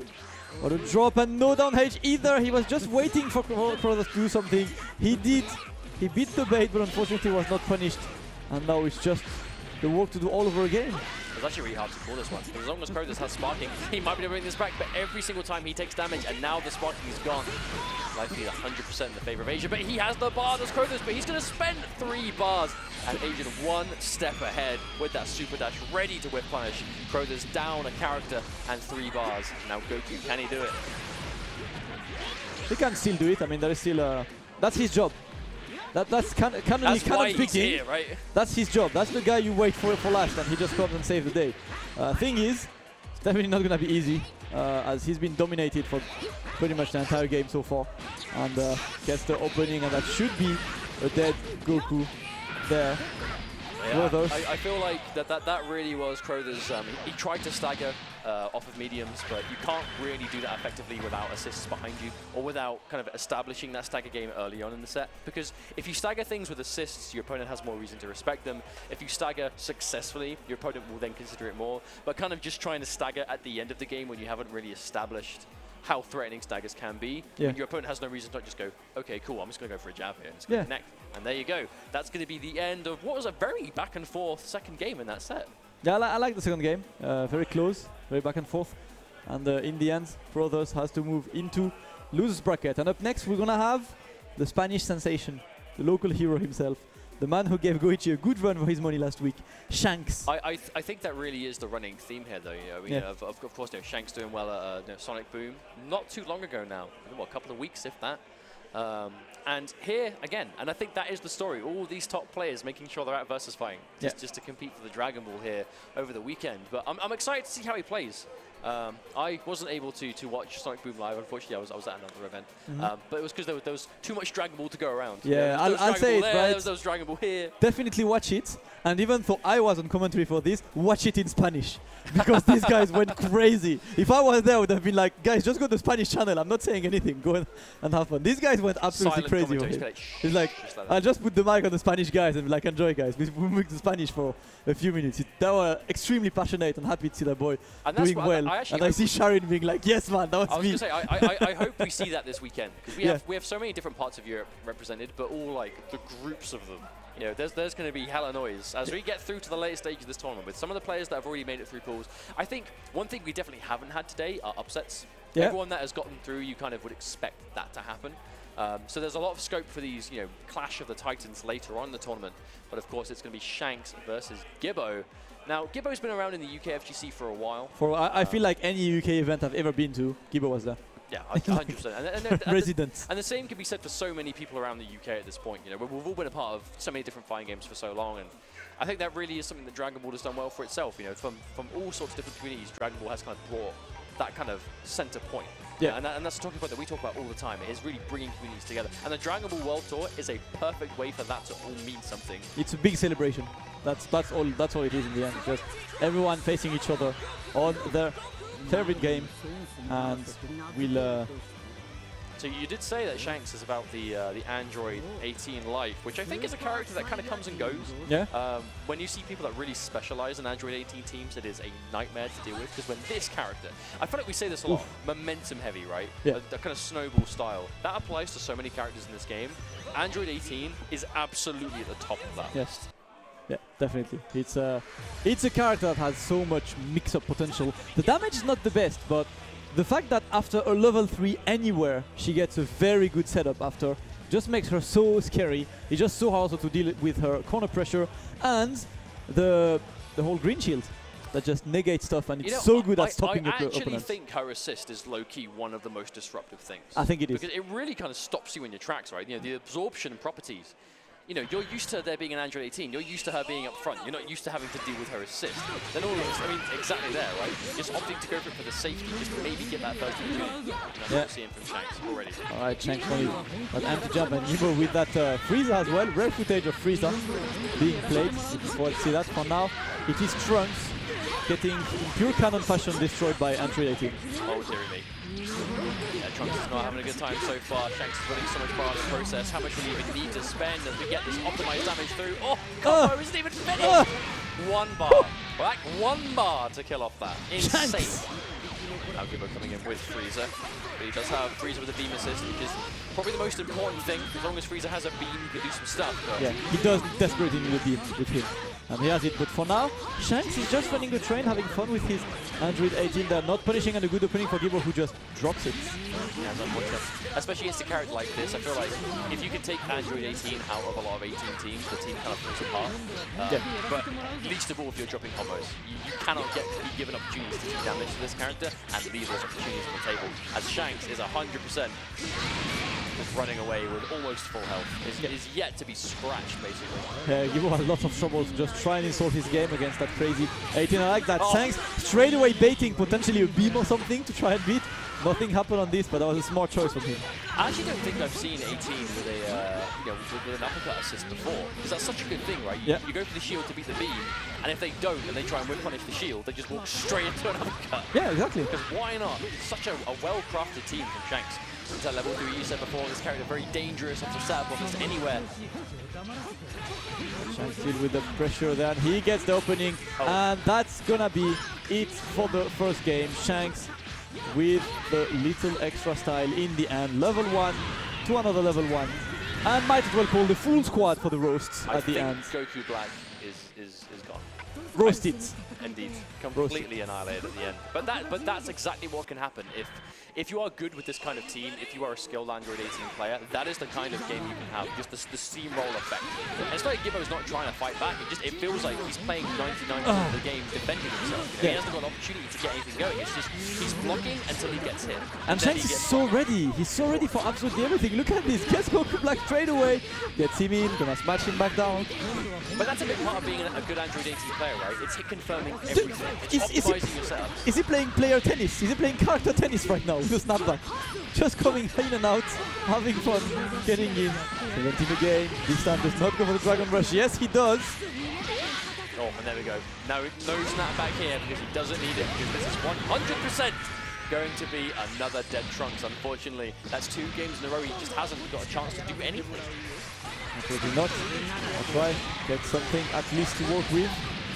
Oh, I like the extension there with the discs, and gonna be able to get a bit of damage. It was an expensive sequence, but it has got him some kind of real estate. I think mainly just kind of killing time, getting that beam assist back again, which he does have. And now for once, Shanks is not aggressing, and as I could say that, finds the moment to come through. And again, has Gibbo back to the wall. Now Gibbo spent almost all of his resources on doing damage to Gohan, who, look, is barely taking damage. He's already regened it back. Unfortunately for Gibbo, this is looking really tough. I think if he, if I say if he didn't get the combo, that's probably going to be enough. But manages to get himself a little makeshift reset anyway. And now Goku Black with level 3 sparking. I don't even think it's going to be enough at this rate unless he can just pull something together. Alright, just challenge it with his own beam. And he'll have a lot of work to do, but it's not happening yet. Shanks still having a lot of fun, has 7 bars, has sparking. The next hit might very much be there. To avoid for now, but is it delaying the inevitable? Gibbo, he's trying to find the space. Oh no! Tries to run in for the low medium, but ends up getting the overhead. Slight input error. Oh! Okay, both assists are gone. If Gibbo's going to find an opportunity to get some damage, it's going to be now. Okay, right, he finally gets an clean opening on Shanks' 18. He does not have a level 3 to play with that and did not even get a sliding knockdown, but gets another one. Can he build the third bar? He will build the third one. No, he drops it. That was a big opportunity for him. I feel like he was throwing 2 opportunities to take the game back, and unfortunately both times dropped the combo. Even though he is able to eventually take out 18, he lost a lot more health and a lot more meter than he needed to. So now this comeback from here is actually going to be arguably harder than before because of the resources he had to use just to finish off 18. Oh no. Right, Shanks just trying, and he gets the bait. That will be it for Shanks. 2M in the end, and he gets a very convincing win over Gibbo to move forward in winners bracket. I think Gibbo had some moments in that second game that he could really get something going, but unfortunately it's just execution errors, right? I feel like it really is one of the things you hear the most on fighting game broadcasts is execution errors, dropped combos. What does that mean? And in a game like this, in a matchup like that, against a player like Shanks and Android 18, a drop combo means basically the lost game. Yeah. Which is a shame. Against this kind of player, you need to maximize all of your opportunities because you might not have the same opportunity ever again. Unfortunately, Gibbo was not able to optimize and make this work. Just lost to Shanks. He still has losers bracket remaining, but up next we have the man himself coming back. El Grande Go Uno. Oh. There he is. Gonna just he's currently speed running his bracket. Okay. That's what he likes to do on Dragon Ball FighterZ. Well, I think he's going for the world record. Everyone got a stopwatch. He's just like, okay, now I've got to reset. But you can't reset in a tournament, right? Nope. So if you don't get the world record, then you can't just try again. Yeah, well, yeah. Try again. He'll have to wait for Evo. He'll have to wait for the next, for UFA, for the next saga, anything. But indeed, it's like I feel like this is going back to what we said before about how there really hasn't been a huge amount of upsets. I feel like a lot of the results so far have been expected as to what you would expect to see based on the brackets, which is. It kind of, I suppose it's good and bad at the same time. I feel like it's good in the sense that these are skilled players that are earning their way through yet another tournament. This is why they're seeded. This is why they're favorites to win. Is because they are good at the game. It's because they have results and they are consistent players. And being consistent in a game like this, I can't imagine how hard that must be. Because I personally, right, and I know no one cares about how I play this game. I am terrible at playing this game in a 2 out of 3. Yeah. I cannot do it. It's just I am not built for that. Because it's so fast. There is so little room for error. Yeah. So much room for you just being punished for the slightest error, right? And these kind of players at this level of play that are consistent just show so much just discipline and ability to really adapt very quickly on the fly to what they need to. But it's going to be Goichi versus Azul moving in. Let's see what he can do against Goichi. Chat noticed as well that Goichi always eats senzu beans before he starts. I mean, I would really like to know what it is. No, it's probably an actual senzu bean. I actually I read on Twitter, so you know it was true because I read it on Twitter. Oh, okay. If you read it on Twitter, apparently it's it's a specific kind of candy that isn't too sweet and doesn't leave a bad taste. Okay, and he got it in a tower up in the sky, and like he had to use his. Oh yeah, of course. That was the small cat who gave it to him and stuff. Yeah. I am certain that is exactly what happened. But apparently you can't chew gum because chewing gum you have to always chew it, so it's distracting. It is specific. It's like, I was saying he's an optimal player. He even optimizes his candy. Optimized again. Like my man lives in 60 frames per second. That's how he is. He has a frame data in real life. He's just got like books and books of IRL frame data. Right, how many frames is it to get out of bed in the morning? Gets how everything. many frames to brush his teeth? Everything is counted in Goichi's life. But for now, it's to see what can Izul do against him, that Gotenks, Piccolo, Vegeta team. I mean, it's quite a mix-up heavy team. You know, Gotenks, Piccolo, of course, and Vegeta, just to glue everything together. But it looks like we're not going to get a chance to see much from Gotenks at this rate, as that's going to be a dead character for sure. Spends the bar just to make sure. Probably needed to be honest. I don't think he quite had the meat of his potential. Here we go though, Piccolo comes flying in. Doesn't give it a try, but straight away gets clipped by that Vegeta assist. And has him in the corner again. Again, that's one of those situations that he seems to kind of winningly drop it early. I say drop it, let the combo go early just to get an opportunity to get what looks like it's probably going to be, probably not a TOD, but just a very heavily damaging combo to build the bar he needs.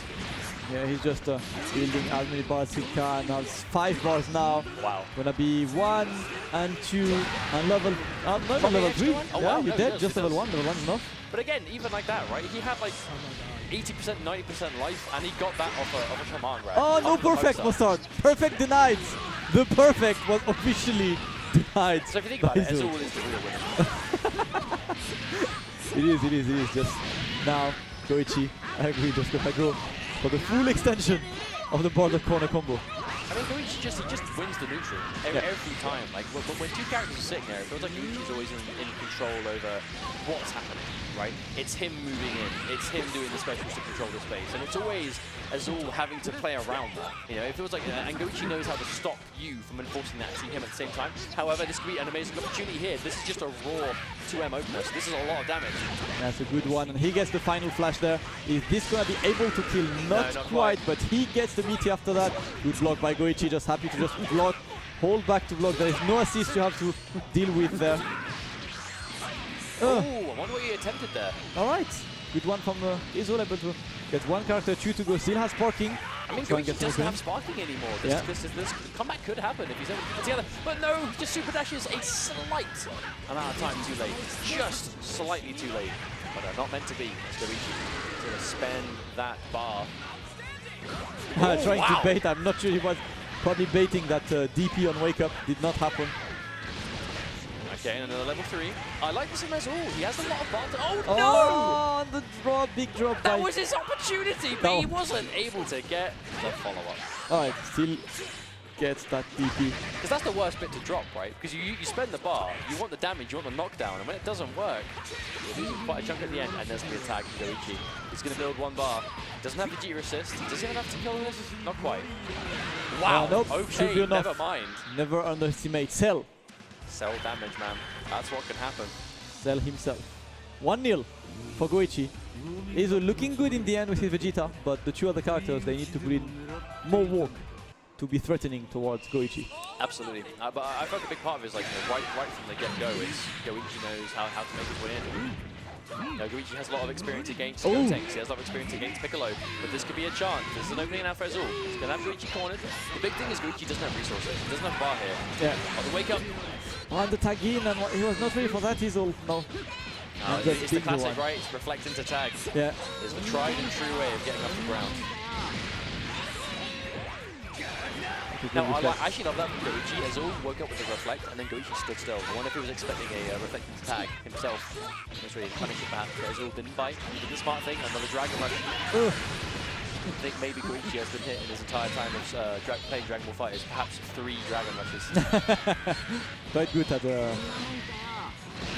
just taking them. Is that enough damage? It's 2 heavy hitting level 1s into Cell. 3 of them, that's enough, more than enough. Dangerous times for Azul as we lose Gotenks again. You get the full squad in. Results are generally happy. Alright, this Piccolo will need to put in work. We didn't really have a chance to see him in the previous game. Oh no, he walks forward! Actually wonder if that little micro dash was necessary. As it looked like Goichi wasn't quite in the corner, but just outside of it. But this is a chance for Azul. The thing is, Cell has already regenerated a lot of that life. Yeah. If he tag in Cell, or just keep it on Bardock now. Because he has him in the corner. This could be Hell's Open territory. No, he's actually opting not to go for it. Yeah, interesting choice. Corners himself, gets away. Just now waiting, he's trying to bait Goichi into doing something, but Goichi will only come if there's an opening somewhere. I feel like you, as a Piccolo player, you need to have a really good reason to not end everything in Hell's Open Grenade. Yeah. Considering it's like, as disruptive as it is, I understand that Goichi, of course, you know, he's got a good resume about defending against Piccolo. But at the same time, I feel like the character really is built for that kind of thing. And again, this is going to be an optimized hit from Goichi again. Yeah, of course it is. One bar. Once again, if you see Goichi activating Sparking, especially with his when he still has 3 characters, you know death is coming. You know it for a fact. Well, it's level 1, so I can't imagine he'll get much more out of it at the very least. Yeah. As the Sparking does run out. And here, Azul finds himself in this situation again, where he has that lone Vegeta, does have Sparking. Not as much bar, but plenty of time to bring it back. And tries to safe jump, but gets hit by the wake-up uppercut anyway. Keeps it safe, and now Azul try. Still looking to try and get his chance. Still has Sparking available as well. But it's going to be hard to get 3 characters of Goichi with arguably one of the fair character of the game either. They don't have especially big burst damage or anything, but a good 2H there. He do off this. I like how he's opting to save the Sparking. Doesn't want to spend too much resources now, but Goichi, he has some of the best defense in the community by far. If you've got to make a 3-character comeback against him, it is difficult to say the least. The stagger. But I love the patience from Azul. He's using Goichi's kind of discipline against him to try and wait for his opportunities, but Goichi's just not biting. Just to get a little bit of damage from the vanish. On range on that crouching light, and there's just that raw uppercut. Ooh! Still ready for it. Who's he bringing in? Bardock? Yeah, we're gonna bring Bardock back probably. Let's get the opening, but do you think Goichi cares? He does not. No punish on Azul's side. Big stare down, he's trying to see if he can bait something, but Goichi now happy to block. Okay, there's an opportunity. It's getting to be quite gnarly. Something. Oh, the tag! You know, I actually love the way Azul is playing this. He's being really careful. But no, presses buttons and wake up, and that's probably going to be enough. That's 5 bars. And that's an opening from Cell. That is almost certainly going to be enough damage. 4 left, still probably enough. Yeah, 100%. Unfortunately, Azul, I respect him on the Sparking though, because if he did pop Sparking just to get one of the 3, he would still have 4 characters to get rid of on the other end. Yeah. So I understand the patience. It's a shame to go down with Sparking, but if you're just going to use it and end up losing the game anyway because you popped it too early, that in itself is a problem. Yeah, it's quite a difficult choice sometimes, especially when you're getting dominated. You know, it's like, do I use it at the beginning? Do I wait for it in the end? What do I do with it? And I end up not using it. Always frustrating, as you said, but you know, that's experience. That is why we join these kind of tournaments. You just come, you get your chance at facing the best in the world, and you'll see, you know, how you score against them. What do you need to improve? What kind of things did you not know about the game? I think that's actually what I like the most about VSFighting specifically this year, though, is because I feel like best in the world is something that we do tend to throw around a lot as commentators to really pick up the scale of events. But this time, genuinely is. We have Goichi, we have Doguro, we have Sonic Fox. So literally, I think the only real kind of like, you know, arguably best player in the world right now that we're missing is Kazunoko. Yeah. Which is a shame. I do wish he was here, but you know, I would have maybe loved next it. time. Maybe next time. There is the 3rd saga is UFA in Paris, end of August. More European action, my dude. Can't wait to see it for sure. But I do believe we have some more players. Ooh, Junior Leo stage from France, Team Vitality, and he's gonna face Senpai Shiki. Okay, cool. So it's going to be Junior Leo plays Trunks. Wait, he has Trunks. I think he's Trunks, Adul Gohan, and Vegeta. Trunks is a character that I feel like when you watch a really good Trunks player, like it's a complete treat to watch. The character looks like so much fun to play. Yeah. You know, because he has kind of his kind of trickiness. He's got like the flip shenanigans, but he seems like, even though with all that in mind, he still seems to be quite honest in the grand scheme of things. To be honest, he is, because the simple fact that he does not have a crouching low that hits low, it makes you just standing block against him. When you see Trunks, you just standing block and you wait for the opening to happen. It's you know he's not gonna go low. You stand block, you expect those dragon rushes. That should be enough for you, really. But it does look like it's going to be Adult Gohan on point, so Trunks is going to be taking a sideline.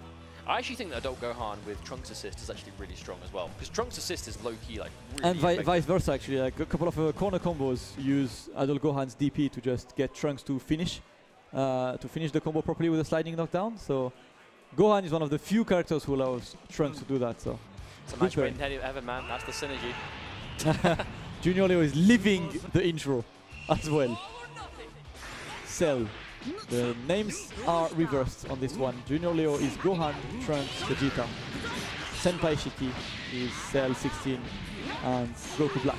Now this is going to be something we'll be seeing a lot in this match, I think. I said before about how effective the Trunks assist can be.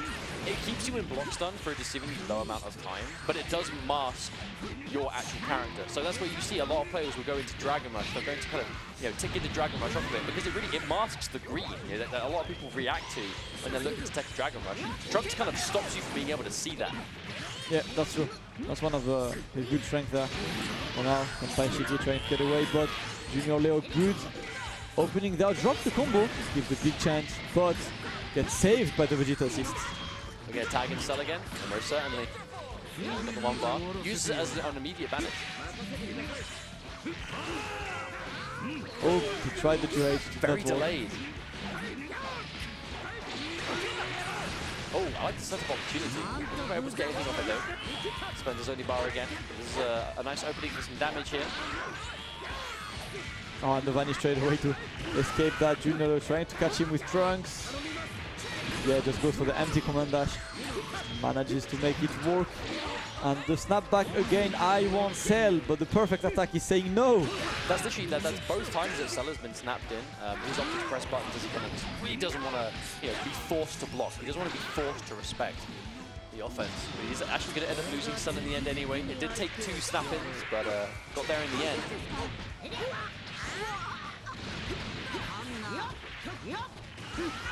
Gohan just dancing around. Junior Leo waiting to see what Senpai Shiki is up to and gets opened up straight away. A bit difficult in this game when you want to just cage your opponent and wait and see. You end up getting opened yourself and just finish the rounds without doing anything. Yeah, I feel like that's unavoidable sometimes, right? When you're trying so hard to hit your opponent, you end up walking into something that you're not expecting. Meant to be, that's going to be a dead character at the very least. Quite a stable game. I think one of the more even games we've seen today. Yeah, quite even, quite close. Junior Leo gets the opening with Trunks. Not massive damage as well for Trunks in mid-screen solutions. He definitely excels in the corner, so. Yeah, absolutely. But that's the thing, right? Trunks is kind of, he's one of those characters that have like deceiving corner carry if you have like, the proper flip sequences unlocked. But when you do get them there, especially when you've got Vegeta assist, that can be dangerous. Tries to confirm off with the Vegeta assist, but wasn't able to get there in time. Of course, that powerful jumping H from Trunks being dangerous, but Senpai finding an opportunity.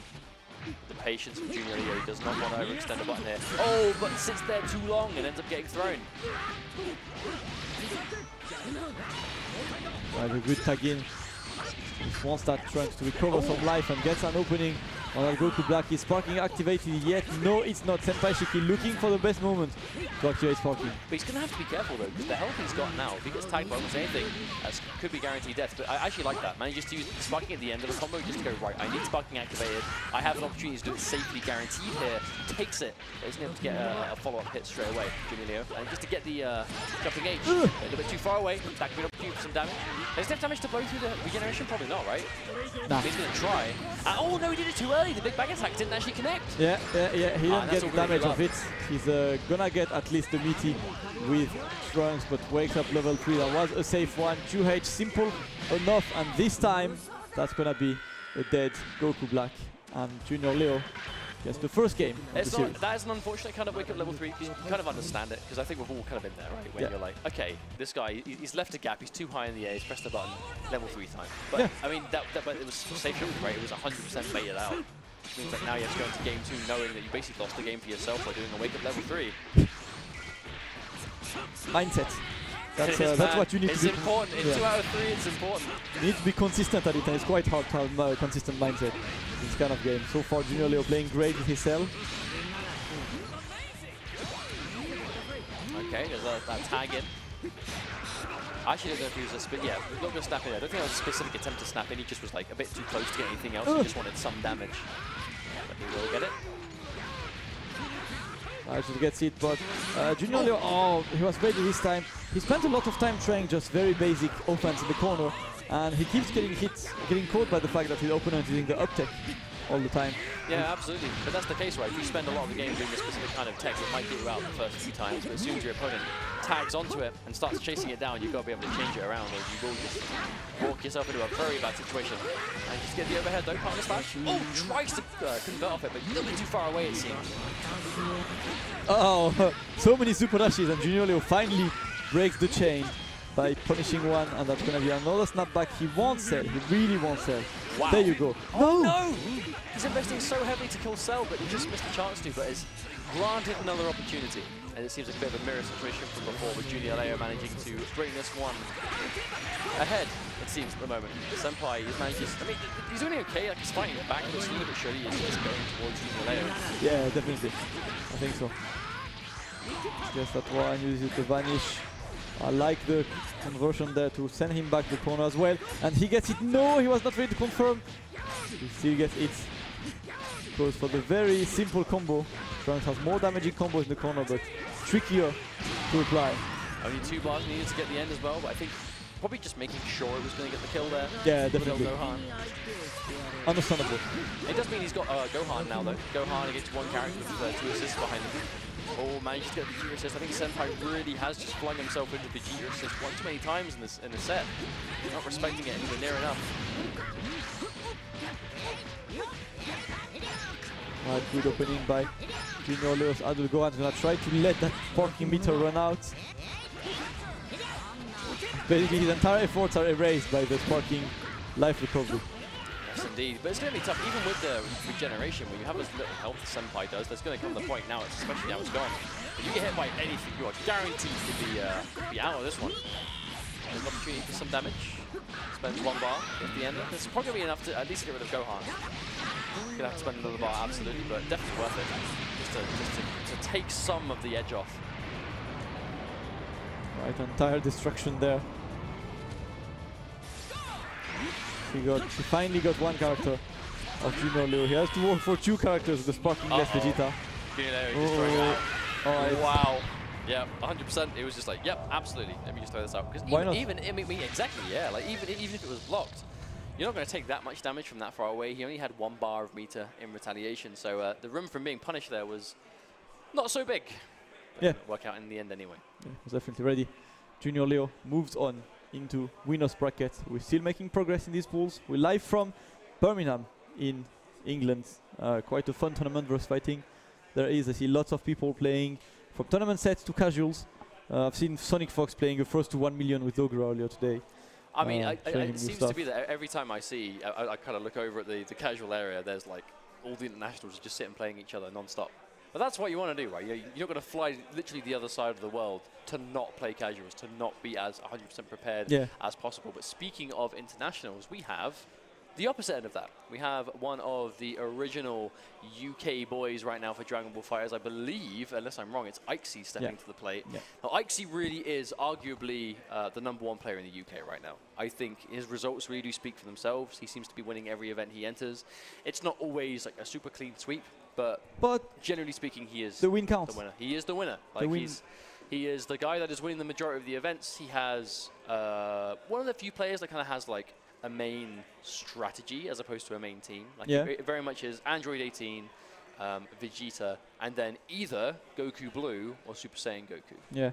And like he sticks firm to that as well. Yeah, I like this. Quite a versatile team as well. And he's going to face Ryoga, another Spanish player. We have a Spanish coming out in full force today. As expected. You know, this is the big one. If you're a Dragon Ball player in Europe, you want to make the Dragon Ball World Tour Saga events. Of course, this is one of them. We have UFA in France. To be honest, not too long either. It's the next one, and it's UFA is end of August. Yeah, it's like a month and a half. Yeah, so it's still quite close for sure. So obviously, if you're a European player and you consider yourself a serious player of Dragon Ball FighterZ, get down to these World Tour events, try and win yourself a Dragon Ball. But that kind of case in point is what I think the main reason Ixie is here for. He's Birmingham local. He's going to have that home field advantage. He's going to be having the whole of the Birmingham lads behind him.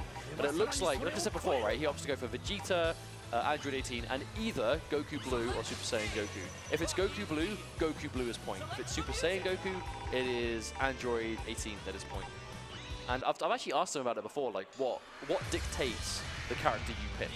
And it sounds like it's less of a matchup thing and more of a player thing. If it's against a certain kind of player that tries to escape, I don't want to say too much because I don't want to give everyone too much information. But if you try and escape things in a certain way, he'll go with Goku Blue. If you try something else, he'll go with Super Saiyan. Yeah, yeah. I like the idea. Just makes your team a bit more versatile to be able to cover some matchups and stuff. If it's working for him, it's working for me. See what Ixie can do. Ixie, who was the first winner of the first UK tournament on Dragon Ball FighterZ, right? The winner stays on. Yep, he won Winner Stays on Open, he won Christopher Not Star, he's won, I believe it was Tournament Manchester. Basically, every event he's ever in the UK, he has won. Yeah. So he's definitely going in with the biggest eyes on him in terms of UK players. And of course, he didn't get a chance to compete overseas. He wasn't at Stunfest.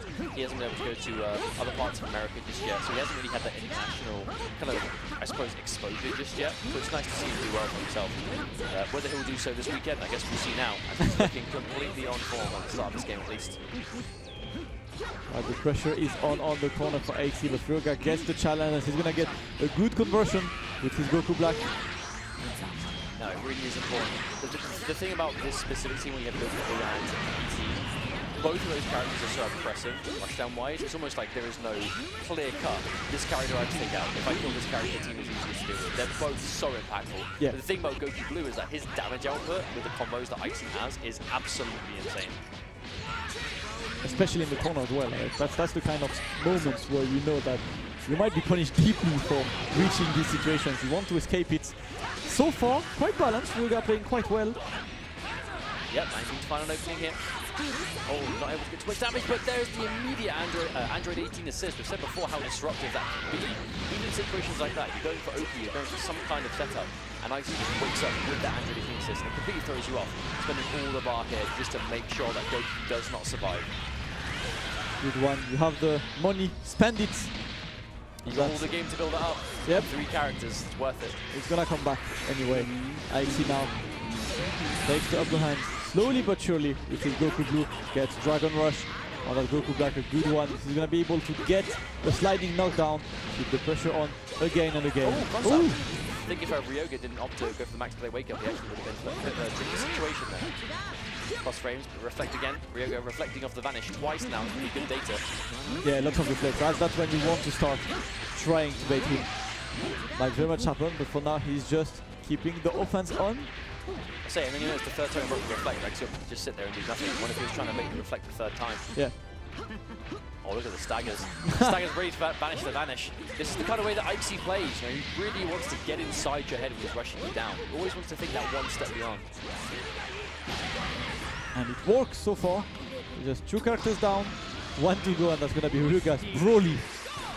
The thing is, normally when Brody is on the team, it's almost like he's the star of the show, right? Yeah. Typically played on point, has assists behind him. Very rarely see him played kind of as anchor like this. So I'm curious to see what he can get going. As I think one thing that Icy is going for is his defense is, I think he might have the best defense in the UK, in my opinion. And against someone like Brody, a lot of his mix-ups are, his kind of like heaviest hitting mix-ups are kind of reactive. Yeah, that's true. We know that Icy is going to be ready for. He's the kind of character who like has trouble surprising you. What he does, if you're ready, you can generally take a look at them. Let's see how it goes. Unfortunately, he gets small openings, but manages not to make them work and gets hit this time. That's going to be a dead Broly and a 1-0 for 80. Yeah, we had a couple of opportunities for damage there, but I don't really think he was 100% ready for them to connect and wasn't able to really cash out the damage big time. Might have a better time in game 2. I think Icy looking really strong, so all 3 of his characters are on point here. Not really surprising. We have to remember Icy is the most successful player in the UK in terms of the UK events, so this is going to be his comfort zone. Yeah, I think he's one of the guys that lots of people here are eager to watch and to see where he stands on the wall scale. Gonna be interesting. For now, he's gonna have to go past Ryoga. I find that super dash just went straight up, then straight down again. Yeah. Try to punish this, yeah? Now try to hate, you're never gonna hit the hurt box ever. It's not gonna work. There's the super dash jet. And again, we see Icy opting to end the combo early just to get one of those resets in the situation. You don't normally see it, but there's an opportunity. That opening with Goku Blue does a lot of damage if he's going to spend buying the assist for it. Oh, tricky setup. Fun one, yeah. Not much more than that, unfortunately. Keeps it up. Exceed not using the 3rd hit overhead of that auto combo so far. He's trying to bait him into blocking overhead, but if you don't do it, he has no reason to block ever. That's it, right? Actually, really trying to kind of establish the threat. He's trying to force Ryoga to block a certain way so he can open up more options later on. And as already, Goku drops again. Icy, very healthy, a full life 118. Yeah, that's when he's having fun. When he has a full 118 and resources, but for now, Ryoga with another drop. Unfortunate for him, Icy tags in Vegeta straight away to just get the little blue life 18 had. fact, Ike's being very slippery right now. Has got a lot of resources. Oh, trying, but Ike is so ready. These techs. It seems obnoxiously hard to open up Ike. If he has the life lead, he's content to sit there and block, and there's going to be a complete jump back super dash. The bait attempt. Going to come through. We're going to have about half life left. It's going to be black. That's really good. That's still very convincing game from Ike. He does not have 3 bars yet, but 2 should be the charm for this. Yes, it is enough. 2 characters down, and again, we go back to the absolute unit himself, Broly. He has got sparking to be fair. He's got some of ours. Yeah. He's got resources, like Brody. Brody's kind of character, like if he can get the right opportunity, if you're in the corner, he can get some insane damage. But it comes off of things that I don't know if Ike's likely to get opened up by. Yeah, definitely. He finds the opportunity to vanish. He's trying to get something to work with. Yes, he gets at least an opening there, but did not continue this one. Ryuga looking for a way in, still gets it, and that should be enough. Yeah, that has to be an 18. Has to be. There's no way he doesn't get this. Yeah. Oh my god. Or maybe there is. Uh-oh, disrespecting the plus frames. Ryuga's getting opened up here. It does give IT 18 an opportunity to not only stay alive, but do a lot of damage in the process. Oh, stomped. Stomped straight away. Absolute stomped from above. Yep.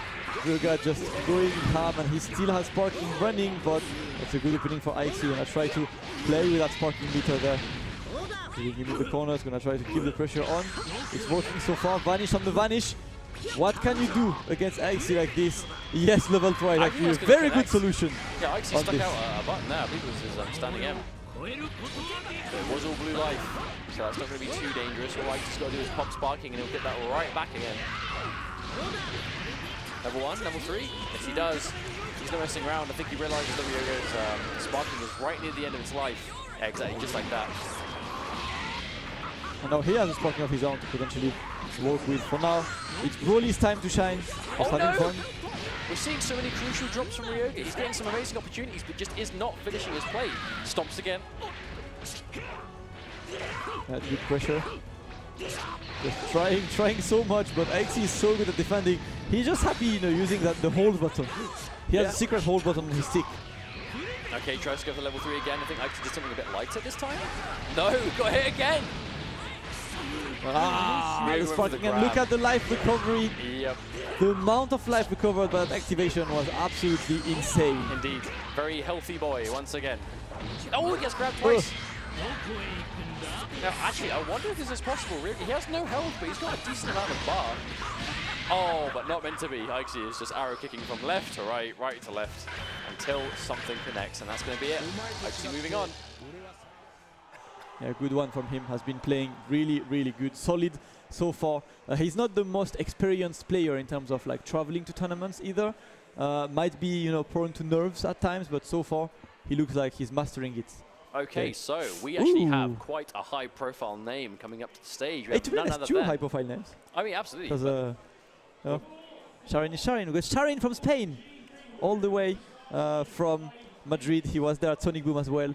I believe he got 9th at Sonic Boom, and he's gonna face our guest from the US. Of course, it's Echo Fox to Kill Sage, Sonic Fox's training partner and fellow top Dragon Ball FighterZ player.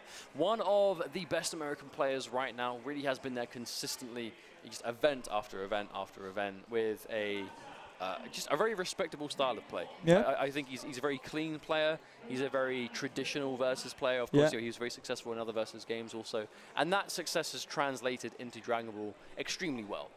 And one thing that I think is great about Kill Sage is he's very much like Sonic Fox in the regard that he is great at picking up multiple teams, multiple characters very quickly, because he just fundamentally understands the game and how those teams and characters fit into the game style that he wants to enforce. I think this is one of the things that any player who has experience playing versus games is something that comes naturally to them, because these games are always, Dragon Ball FighterZ, it's so important to have a chemistry in your team, to have characters who mesh well with each other, either whether it's assist, whether it's DHC, all of these mechanics there, they work straight from the chemistry. So a player like the Kill Sage has this experience.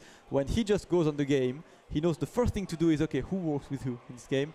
I want to play this guy, but who can I optimize him with? Yeah, absolutely. And I think one of the characters that really he made a name for himself in Dragon Ball, where it was Android 16. Yeah. He was one of the players that really made that work. But also the adult Gohan. He's been adult Gohan for a long time. Gotenks get onto the team.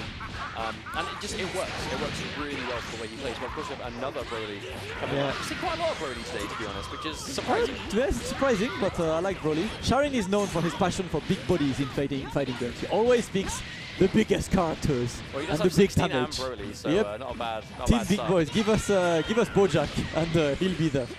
He'll get whoever is big as well. Alright, Samus 16 on 16 action. Lots of deflector. Did not punish this one. Oh, and there it is, the 2H. Still ready. Cannot test the reaction to the Kill Sage on things like that this early. And as Android 16, of course, known for that heavy hitting damage with the assists that launch.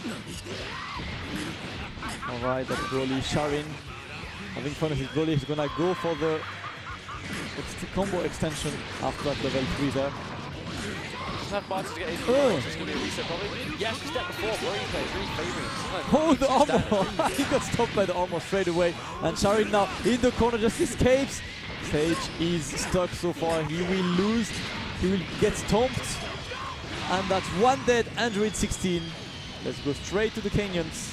That's actually really surprising though, because the Android 16 is a huge part of the Kill Sage's team. Yeah. But that being said, really well. Gotenks is definitely no slouch. Although Gohan has that synergy with the assist also, so don't think he's completely down and out. As this could be close. No, he's going to hold on to the ghosts. Oh, for a setup. Right, holding it down. Sharin now has really low life and a great tag in for Vegeta to get that blue life back with Broly. He knows he's going to have to be a bit conservative and try not to give opportunities to the Kill Sage. Still good. Vanishes and blocks. Back dash again.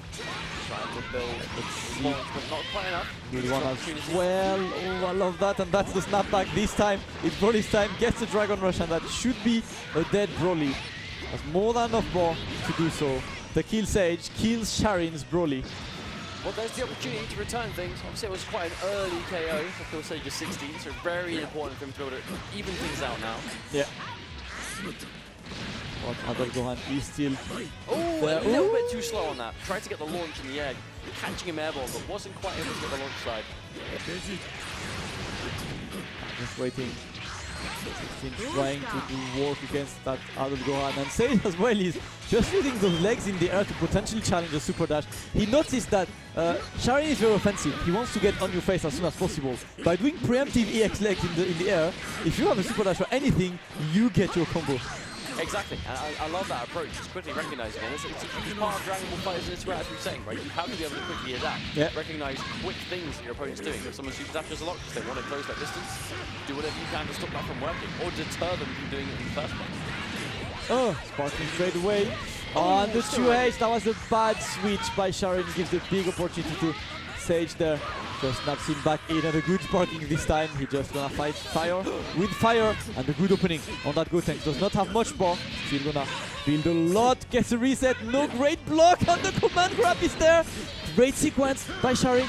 Gonna get in, and that's gonna be a dead Gotenks. Yeah, because his sparking just ran up, but he opted not to spend the extra bar. He might regret that. He will definitely regret that, Mustard. He's just waiting, and he wants to get Gotenks back in, because now Gotenks might be low on life, but you still have access to his assists. And that in itself is dangerous enough as it is. You know, when you have that opportunity, he had the bar. That was just a sign of greed. Maybe just a slight miscalculation in the heat of the moment, but it doesn't matter, as now the Kill Sage still has opportunity. Alright, goes for the level 3. He wants that meaty. They're very unfortunate for Sharin. He had the perfect movement and he just let the table turn. Now it's fully in the Kill Sage favor. Sharin with a switch and a good one. Just a bit of a lucky pick out there. Oh. Unfortunate. Oh. Very unfortunate for the Kill Stage. The Kill Stage on deck, and that's gonna be the first round, first game for I actually feel Sage. like that was quite a fitting end for Kill Stage to get the final hit by tagging Gotenks, who by no means should have still been live in to get the last hit. Yes. It's like, remember me? The I'm one there, you let go. You didn't kill me, but alright, it's back on that Broly flex for Sharin, and the Kill Sage is straight away going with another Gohan flex on him. Yeah, it's a big difference last time. We're a lot more prone to there being, I suppose, a bit of an even start last time. Of course, because they got 16 quite early. This time, complete opposite. Kill Sage is 100% in the driver's seat. Sharon, unfortunately, big body Broly is on the receiving end of an insane loop. Hey, it's quite hard. It's quite hard against Gohan's loops. He's so good at keeping Broly under pressure. And look at this, maximizing the damage. And he's gonna get the dunk after. And it's a dead Broly. Quick cannon question, who wants to kill Goku more, 16 or Broly?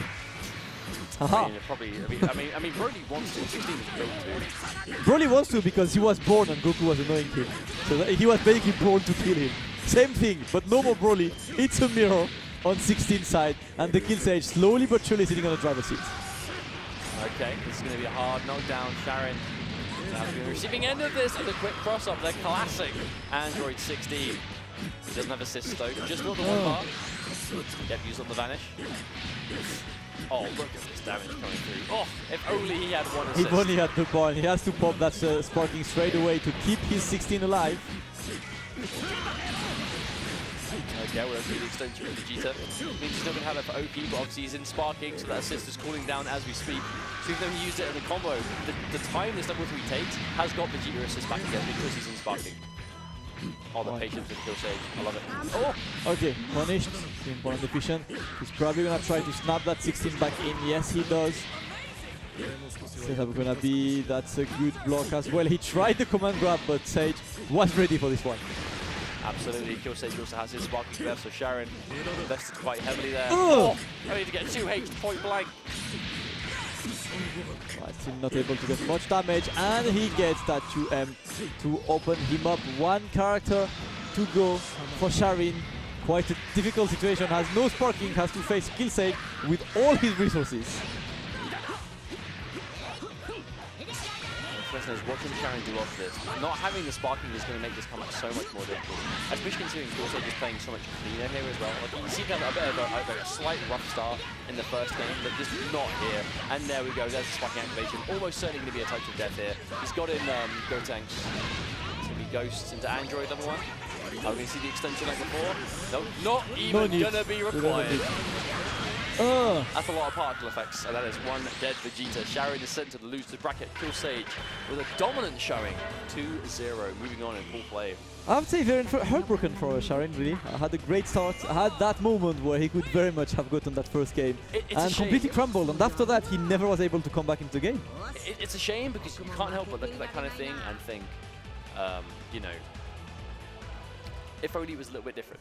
If he did spend that extra bar to take out Gotenks in that one moment, would things have been different? You know, could that one change have changed the outcome of the whole series? There is a timeline out there where Sharin's in grand finals. There is, but unfortunately it is not this timeline. It's not this timeline. As it's going to be the Kill Stage moving on winner's side. I mean, of course, looking really strong as to not particularly a huge surprise. You know, we know he is a top-level player in America, very successful, and made the trek over here. You know, if someone's willing to fly from one part of the world to another, chances are they're pretty serious. Serious business, and that's what we're going to see. One of the contenders for today. And speaking of Spanish action, I see Shanks walking back towards the stage. Oh, indeed. We saw him have quite a strong showing earlier on in full play.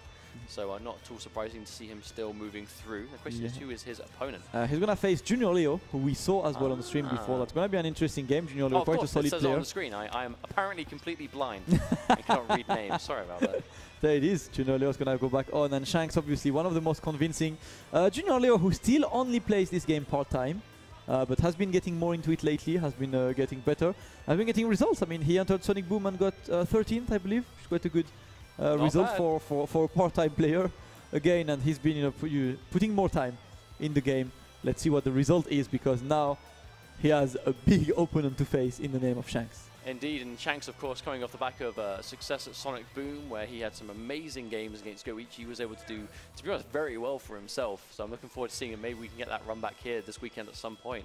But I look around the room and I see we've got Foxy Grandpa here, we've got all the ED guys and internationals for days. Like, and I'm happy to see it. Yeah. I love seeing all the players gathering together and just fight it off. Really, that's the beauty of a tournament. This is VSFighting 2018 live from Birmingham in the UK. Just like every year, we celebrate all fighting games around here, and it's gonna be the second saga for that Dragon Ball FighterZ World Tour, first saga in Europe. And that really is what the theme of the weekend is. Now, for those of you watching that may have just joined us, welcome. This is Dragon Ball FighterZ World Tour. Finally, World Tour action. It happened, Musa. We've wanted this for so long. From launch to now, it's like, please do something like this. And here we are. It is. In Birmingham, VSFighting, biggest tournament of the year for the UK. Everyone is here in full force from Europe. If you're a European Dragon Ball FighterZ player, you are probably here in some degree, aside from a few players here and there. Yeah. Generally speaking, especially in the UK, if you're a UK Dragon Ball FighterZ player, you are at this tournament for the most part. I think UK, France has a couple of representatives. I haven't seen Afi yet, but I know he is attending. We have some names missing though, guys like, you know, White Black's not there. Wawa, who is currently the sensation in France, like winning against everyone these days, is not here. Alyun couldn't make it either.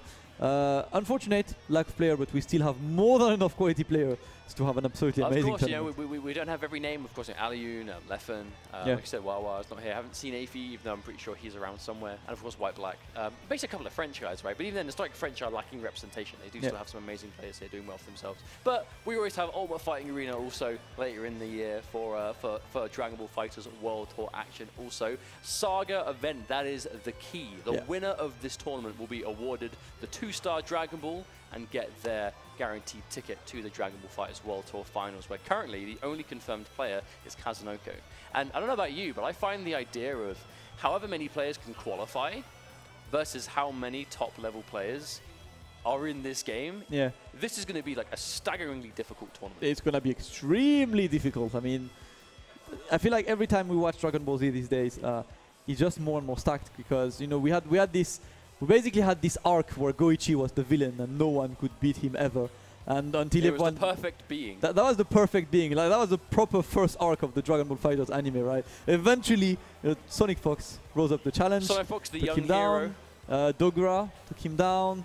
Hook Gods took him down. Kazunoko. All the guys came and now we're in more for like maybe Tournament of Power style arc where, like, you know, everyone is just jumping in those World Tour and just like representing their own. And of course, we have to remember, Kazunoko winning CEO is a huge deal. You know, Kazunoko of all players, knowing he is such a top-level player in the game, but didn't have that level of success, has now had it, and is now a serious threat moving into the rest of the year of competition. But that's just a few things that have happened within 2 tournaments. There have been 2 Saga events, and there's already been Lord knows how much to talk about. But way too much already. This is what, event 2 of 7, I think. There's 7 in total, I believe. Yeah, 7 total. But 2, we're not even halfway through it. Like barely. Barely we're not even halfway through today's event anyway. It's just that's just halfway through VSFighting. It's gonna be a great weekend of fighting games action here in Birmingham, and finally Junior Leo, we found him. He is there. He has been discovered. He has returned to us. He has returned. Dragon Ball stage. Yep, it's gonna be there to face Shanks, and again a big big opponent for him. Shanks keeps being impressive. Realistically, how do you see this going? I would say Shanks' favor. I think Shanks is the easy favorite in terms of, like, we know he's a very obviously hot off the success at Sonic Boom, which is a big deal.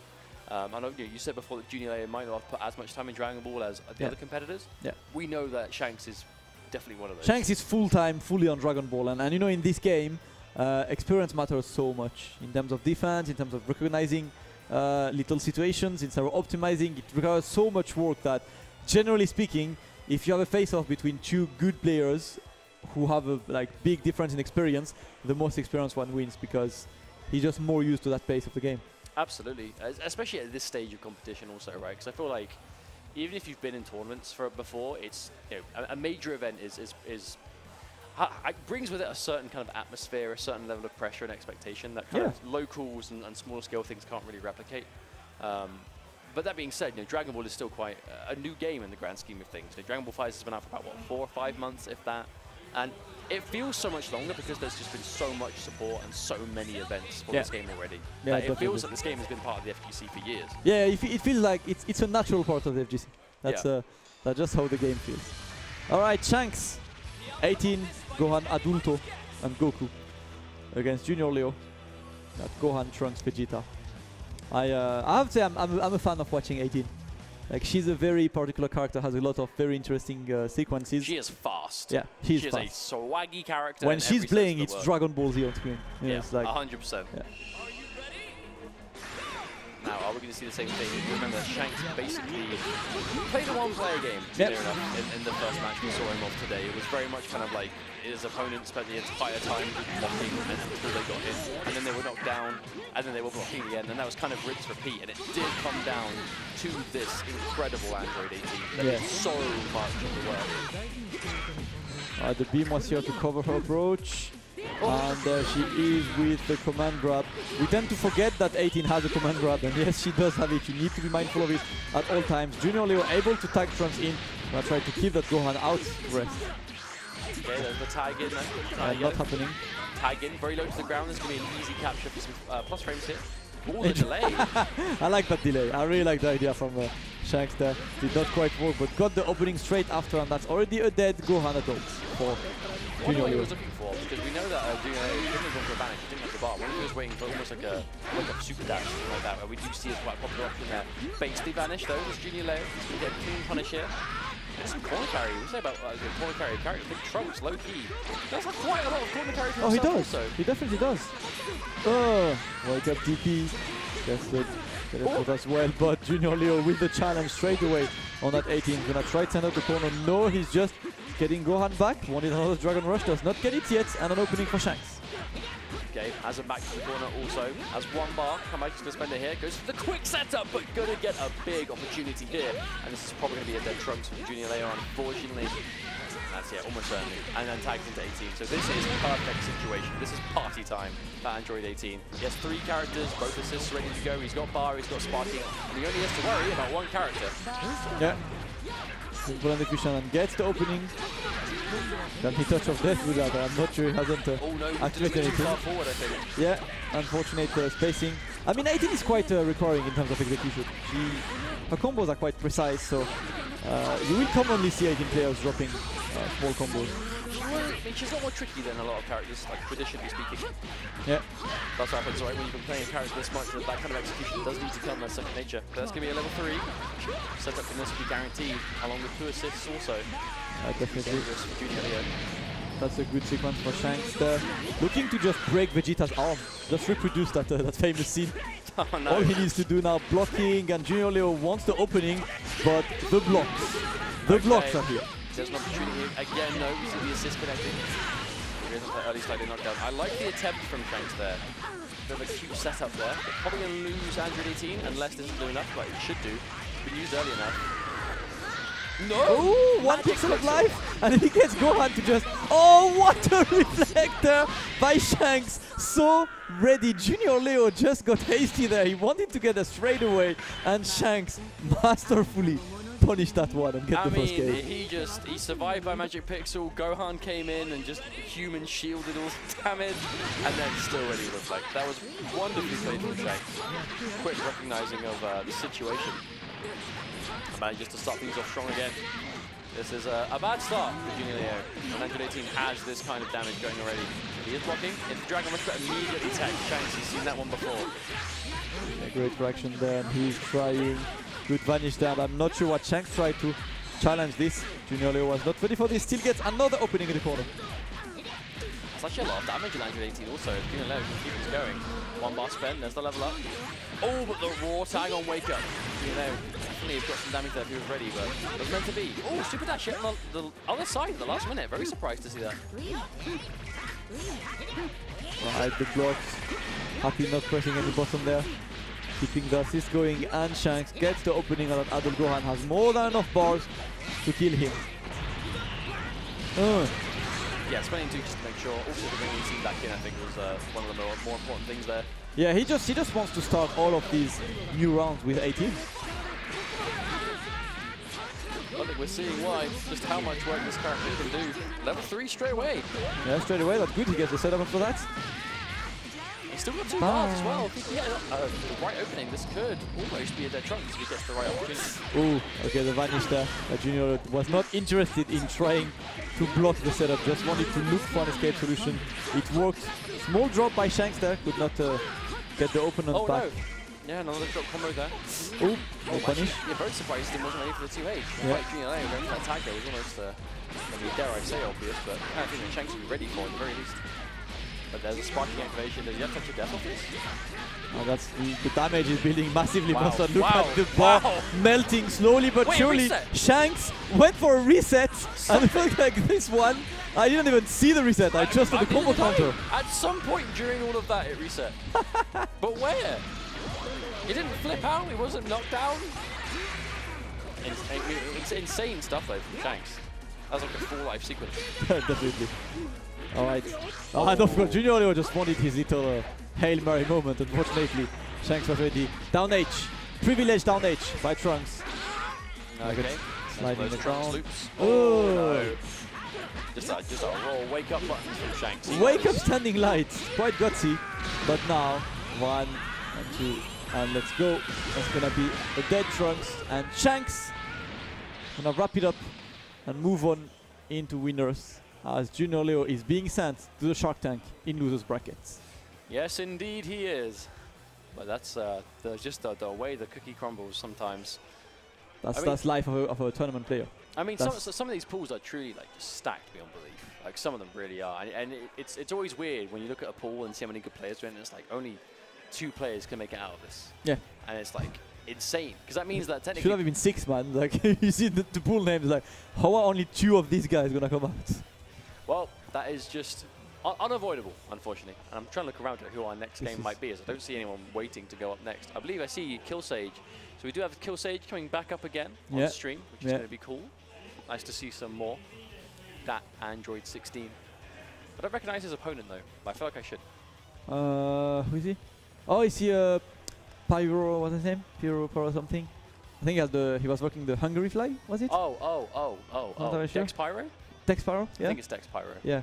We'll see soon, don't you worry. We'll find out. Wait, was it Hungary flag? I'm trying to remember. We'll see when the flag comes up.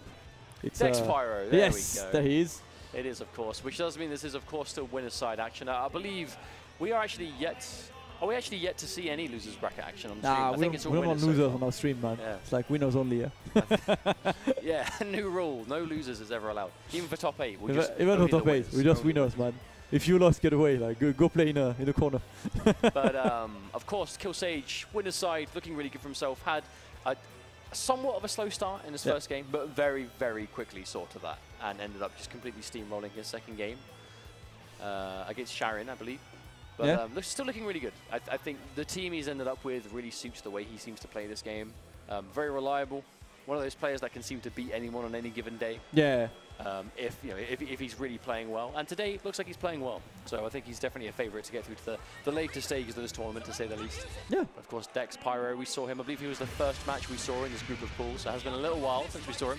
But of course, you can't go wrong with that team, especially when he was able to put it to good use. That's an all-around team, man. If you're not sure about which team to play in this game, pick these 3. It can only work. It's never not going to work for you. Especially with Cell Point, right? Cell Point is just the strong point man. So he's too efficient. Just too efficient. Sage still working that Adel Gohan. We'll take a look and open straight away with that Goten assist. I mean, the Goten's assist is just like deceivingly problematic, right? Yeah. You see a little donut and then all of a sudden it connects and then now you've lost half your life. Like, unfortunate, it happens. Right, Sage. Just having fun straight away. I get to knock down. Bardock coming in raw. Sage not ready for it this time. And she Dex Pyro going for it. He tries to go for that kind of, the auto combo string that recaptures you in front of it. But the second hit just seems to consistently be with him. Yeah. Just gets rid of the damage completely. Speaking of damage though, Dex Pyro. This is a good opportunity for some damage. Ready for the 2H. Are we going to bring in 16? No, actually, I'll be not to. Ooh, and straight to the DP, and that's gonna be unfortunate. Was not ready to.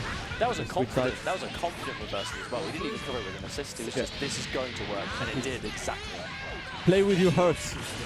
That's what you need to succeed in this game. For now, it's Bardock time, and gets the Dragon Rush as Sage was trying to just use Deflector. A good situation for Dex Pyro. Level 3 as well. No messing around. Just wants the knockdown. Bardock level 3 going on knockdown. This is maybe a good Gotenks if he gets this mix up. No, I like the idea. I do like the idea, but unfortunately, Dex Pyro was a bit too solid behind. Straight to level 3 to get his own setup now. I like the reflective kill thing as well there when you wake up. As soon as you saw that Pyro backs up, it's like, quiet, reflect this. If it's anything that's the point blank, there's no real reason to worry about it, right? Yeah. There is that early sparking bot from Dex Pyro, able to use it for an opportunity to open him up. That's what we're going to get. Yeah, this is a good solution there from Dex Pyro. He's going to try to maximize damage a good chunk. And now the KillSage straight away activates his own sparking to get some of the blue life. A good punish. The punish on the Kamehameha in the air. KillSage going to do a ton of damage here. He's going to build maybe a 5th bar before the end. No, the sparking just ran out. It's going to be a game bonus. Not meant to be. Alright, yeah, he gets the double activation but not killing yet. And now he was just waiting for the tag in, and as soon as he jumped, that's when the tag in happened. Still gonna just go for a snapback, and he has a very weakened Cell. But the Cell that is somehow still alive. KillSage just a slight miscalculation of damage all those supers was going to do, but Cell still kicking. Oh, tries to react to the super dash, a slight too late. Yeah, I like the idea as well, but quite hard to get the perfect timing on this one. It's time for Pure again to run the combo. Oh, full combo here. Actually, that's probably a dead Gohan. Yep, that's going to be a full confirmed 2 bars spent. That's what he's going to need. Damn, what a turnaround. And Cell was so nearly dead as well. Yeah, there wasn't that slight error in damage. Yeah, Dex Pyro is playing absolutely amazing so far. And Sage, we need the time to adapt. I mean, he had the similar situation against Sharin earlier and adapted and came back straight away. In a very similar fashion as well. Yeah. His Gotenks came in and just did a lot of damage. The problem that Dex Pyro is going to have though is even though Cell is alive, he's very weak. So while you have the assist for sure, I mean, if he loses a character here, that's going to be a problem. Oh! Over and over. Does he even snap in or does he just try and kill Vegeta? So if he kills Vegeta, that's 2 very low characters still left to go. Right, the pressure is on with the ghosts. So much pressure there and so hard to block. Dex Pyro ends up getting opened up. Good position. Yeah, just Sage. like that. Dex Should be Pyro. able, yeah, should be able to kill, I believe. He was in the lead and now he is. And just like that. He lost his healthiest character and now he's down to a Cell with no health to go with. Bardock is somewhat healthy, but the fact is no sparking. Just dead Cell, that's it. And unfortunately that was a lot of damage dealt to Bardock in the wings, which he's now lost immediately. What does he even do here? He's got all the meter, but KillSage, there we go. Now finally gets the vanish, very simple and efficient, and KillSage, just like before, he gets worried at the beginning, adapts straight back, gets the first game. Can Dex Pyro come back in the second game though? I'm not sure. I think it all comes down to how KillSage plays. I think he was very passive in that first game, and in the last series, when the same thing basically happened, second game he was all offense straight away, and he was able to keep that ball on until the end of the game. Whereas this time, he was a bit more careful. Of course, that's actually quite a respectable amount of damage done to 16 in the wings. Yeah. Oh, there's the air-to-air. Pressing him really low to the ground as well. KillSage ready for it. Right, the pressure is on. I'll not go inside the infinite bloodstring. As long as there's an assist, it's infinite. But the tag in was unsuccessful. Sage really ready for this. Oh, wow. That was just a straight up wake up lights chain from Dex Pyro. Full confidence it was going to work. Good level 3. Get out the corner as well, is he? I think so. Wow, yeah. This is actually a really bad situation for KillSage to be in if he gets this. Oh, wow. He tried to bait. The bait idea was there, but it did not work. Gets a snapback. He really wants to kill Cell. He wants to use Gohan's pressure against big bodies to the best. That's an interesting idea, just snapping back now. But it's really going to work out for him, though. Cell is such a problem. But if you're Gohan and have some amazing block options against him because of the size, why not make the most of it? Dunk, yeah, one more bar, is that enough? Oh, just enough, and that is a dead Cell again. So much damage in that combo. KillSage just blew all of the meter, but absolutely worth it. It's going to get rid of Cell. Yeah, things are looking difficult lately. A good vanish. He's trying to chase him. Dex Pyro extremely offensive there. Just gets in as soon as possible, gets it again, but the KillSage with a great escape gets to dunk. Okay, here's the ghosts. Dex Pyro is definitely a bit of a miserable situation here as the jumping H connects. But no full combo from KillSage, he's still a ton of damage nonetheless. Oh, a little bit too late on that. Oh, the super dash again! A last minute dashes. Dex Pyro definitely back against the ropes now. As Bardock is left alone. He does have a full sparking note, so it's not impossible. Yeah. But my lord, is this going to be tough. That's gonna be quite hard. That's gonna be quite hard. Let's not lie. Dexter has played amazing, but Sage is just like this, right? He just grows up throughout the. He's an anime character. The more he fights, the more he grows up. Like in the middle of the fight, he finds new stuff. There's gonna be a level 3, hard knockdown, half life done. Oh, yo, the sparking bait! That was so clean, so clean. Unfortunately, you still have to fight that sparking recovery. Wait for it. Ooh, and a great one again by Sage. Gets the sliding knockdown. Was gonna happen after another deflect, but this time he was ready for it and just jumped back. What can you do with this? He's going to get a lot of damage, level 3 of course, no reason not to. But I think the biggest problem is going to be how much health he has left. Because he has so much damage to do to kill Sage, and he himself is like 40% of his life bar, if that. Getting lower, and his sparking just ran out. Now it's crunch time. Oh, he does get a low though, opportunity. A good opportunity. Just one character has 2 to go, it's going to be hard. Sage still has access to sparking as well. Definitely not the easiest of tasks for Pyro there. Oh no, and there it is, the rocket punches from full screen. More than enough for Kill Sage to reliably move on. Dex Pyro again, you know, played really well in the first game, but he just quickly slipped away from it. I think again, it all boils back to that one mistake, that one decision of when he chose to not spend the extra bar to kill Go Tanks. Yeah. I mean, it all seems to go downhill from there. But of course, Kill Sage playing really well as always, moving through winner's side. We'll be seeing him again later on as well. So again, not really a huge surprise. Yeah. I think almost every international player that's made their way here has done so because they are an amazing player from their respective region, and they have a good chance to win or place well. Yeah, I want to see. Yeah, I want to see how far they go. To be honest, because there's so much to do. There's so much to see from these players. There's plenty of them. We haven't even seen them, like guys like Afi. There are some guys that we haven't even seen on stream yet.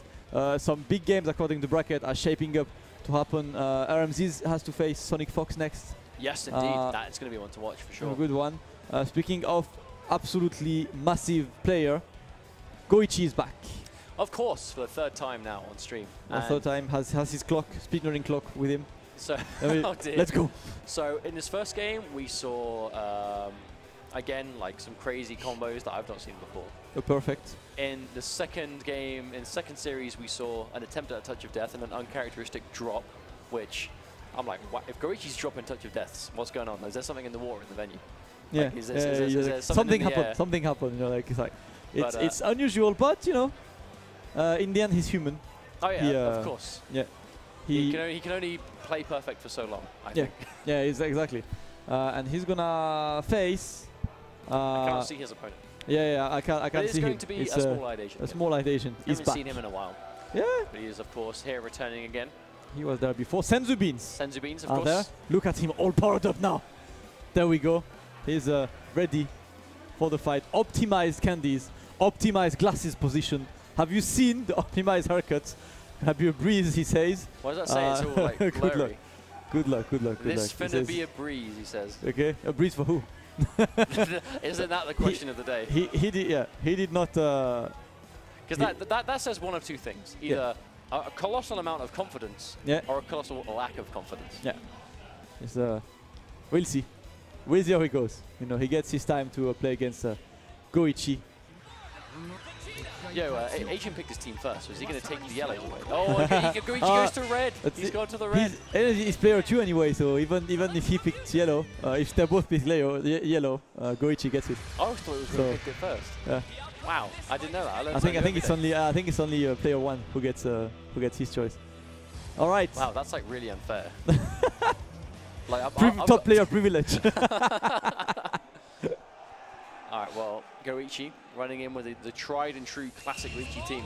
Yeah. Red team to it's a shout outs to Kazunoko and Nagura. Oh, just open with a simultaneous Vegeta assist. Oh, big 2H. He's ready for it straight away. Oh, I like the dash out the corner. Don't super dash at all, ever. I think every super dash in this game so far has been punished with 2H, like every single one. I think it's been like 2, so it's not a big deal, but you know, still kind of cool. Definitely.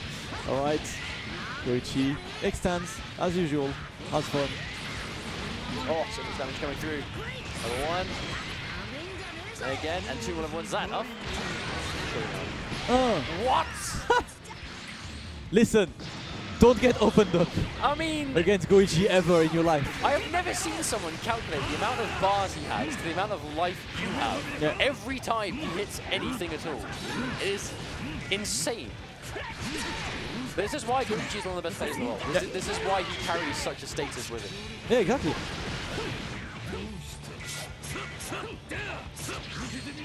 Good defense, and he tried to DP. That's what's gonna try, and Goichi gets the opening this time. Smaller item, sorry. Gets the opening. A little bit of a drop there though, unfortunately. Yeah. Even coming through, plus frames, baits out the DP, but keeps it safe with the assist. The classic. Oh, I'm minus. Let me be plus now. It's still my turn, mate. And Goichi is like one of the original Vegeta players. I kind of known this Vegeta early in the day. He's experimented with a few other characters, but Vegeta, he can't seem to quite let him go. And it's always such an important part of his team. Okay, opportunity for big damage here. Level 3, yep, wasting no time. I mean, if you've got the spark, you may as well, right? You fill that bar, get the damage bonus. Right, Olsem gonna be on straight to sparking. Does not want to have to deal with the setup, and now that's a good position. It's gonna be able to convert. Has 3 bars that should be enough to kill. Gonna use that level 3. I think Goichi's regeneration should sponge. That's not a good choice. I think level 1 to I think 2 level 1s would have been more damaging due to sparking recovery. Maybe. Because level 1 is a chunk of life being removed straight away. Level 3 is more slowly but surely, so you get more recovery. Unless he just miscalculated and thought that the sparking Goichi was about to run out, perhaps. Yeah. Because it was level 1, so it's going to be the smallest sparking possible. However, he's a miss! But oh wow, Goichi. How short was that whiff? Is that recovery? Yeah, he missed the super, but was then pressing anywhere. He was ready for it. He's got 3 bars though, so that's definitely going to be a dead cell again. He's doing a good job of fighting back with a ton of damage, but it's just not doing anything. He hasn't been able to take out a character yet. The most he's got is there's no bar inside of Goichi and there's no sparking. So if he can take out this Vegeta now, the comeback is going to be impossible. But again, it's going to be tough. Feasible because of who his opponent is, but still. Yeah, exactly. There's there to win that one, but no. Drops a combo. He's dropping a few combos today. Right, gets his own opening now. That's like an optimized air-to-air for sure. Yeah. Spends both of them, he knows that there's no sparking anymore, so any damage is guaranteed. Unregenerationable damage, or whatever that word is. I like that we were... Unregenerationing. I don't even know if that's real, but you know, we'll go with it.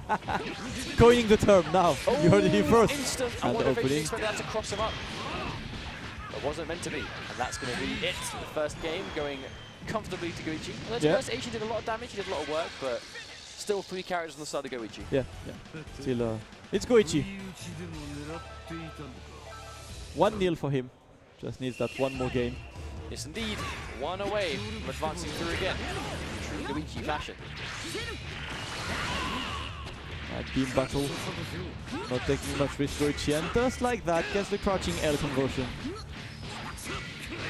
use Bardock assist in the process, that's going to be gone. Wake up, reflect, just made it. Yeah. He still has the G assist, he's holding on to it for now. Of course, it's going to be scaling quite a lot. There's going to be some damage nonetheless.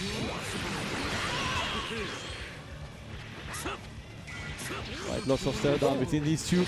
I like the Goichi attempts there, and the reaction. He saw Vegeta, immediately went for that super dash to keep a surprise. But I actually wonder if Asian was expecting the Vegeta assist to connect because he was kind of getting ready to combo off with it. Yeah. Goichi was not going to let that happen, and that's going to be a full opener. And a dead Gohan. Goichi looking super strong. I mean, in not really surprising fashion. I thought there's only so many ways we can say it. This guy is an incredible player, playing super clean. This is business as usual for him. Yeah, exactly. Business as usual is the word. Okay, blocks the overhead this time. Adaptations for me. Oh, but the empty load this time. Immediate shift in gears for Goichi. Mix-ups. So dangerous. Oh, good. Optimized again, and he is getting that level 3 again to the setup. What's it gonna be? Instant. Oh, a single overhead. I wonder if he was almost trying to set up 2 overheads from the jump in. Or if it's just 1 overhead to the low. Getting tagged, going to the sparking just to keep his cell alive. Goichi's not getting opened up. Oh, there was an opportunity, but I think he got a little bit too fancy. Yep, and straight to it, just gets clipped by that 2H. Now it's Bulldog's time to shine, straight at level 3, and that's good, that's making that sparking timer run away as well. Yeah, sparking is still there, but not for long as it just runs away. She got an opportunity. Oh, just missed the end there. And there's a nice adaptation there. Agent seeing that it missed. He had the time to get back through. Oh my goodness! It's like 4 reflexes to a reversal. Okay. That's how it works. And work it did. In true Goichi fashion. In true, exactly. The truest. It's Goichi real form. Again, the problem Agent's going to have now is that he's got all the meter in the world, but again, one character, no sparking, he still has his. If he gets anything, we're going to see sparking, and that's exactly what happened. That's Goichi having fun. Oh no, the drops! Another drop. Yeah. I think is the keyword there. Goichi really isn't. Uncharacteristic drop. To be honest, yeah, exactly. Like, Yeah. normally execution is one of the things that he is absolutely known for above most else. But today, I'm not sure if it's just like, I don't want to say overconfidence, but maybe he's getting a bit too comfortable. Yeah. That, you know, perhaps he's just like, yeah, I've got this. He's clearly in the driver's seat, isn't really being challenged, so maybe there isn't quite the same level of urgency too. Because clearly he's never struggled with clutch play. Yeah. You've just got to watch his amazing Bardock comeback from CEO to realize that clutch is not something he's ever struggled with in this game. He's like. So I don't think it's likely that he's really like overthinking it. I think it might just be he's just a bit too comfortable. It's like, I've got this. It doesn't really matter. Yeah, whatever. I'm speedrunning, you know, and I'm having fun. Maybe. Well, it does mean that he is advancing through very well in the bracket today, and we have our next game coming up. It's going to be TDB, which I believe is Team Dutch Brawlers, JCC and Ian McTetley. Irish residents. Oh, all okay. right, not yet, guys. That's going to be a break first, and then these guys will come and play. That's going to be it for our block. Going to get a 15 minutes break, I believe. Get a drink, get some food, and more Dragon Ball FighterZ action with, I believe Ketchup is coming up next with Chamers, I think? I believe so. But for now, that does mean it's all from us for now, but don't go anywhere. After this short break, Dragon Ball FighterZ World Tour will continue.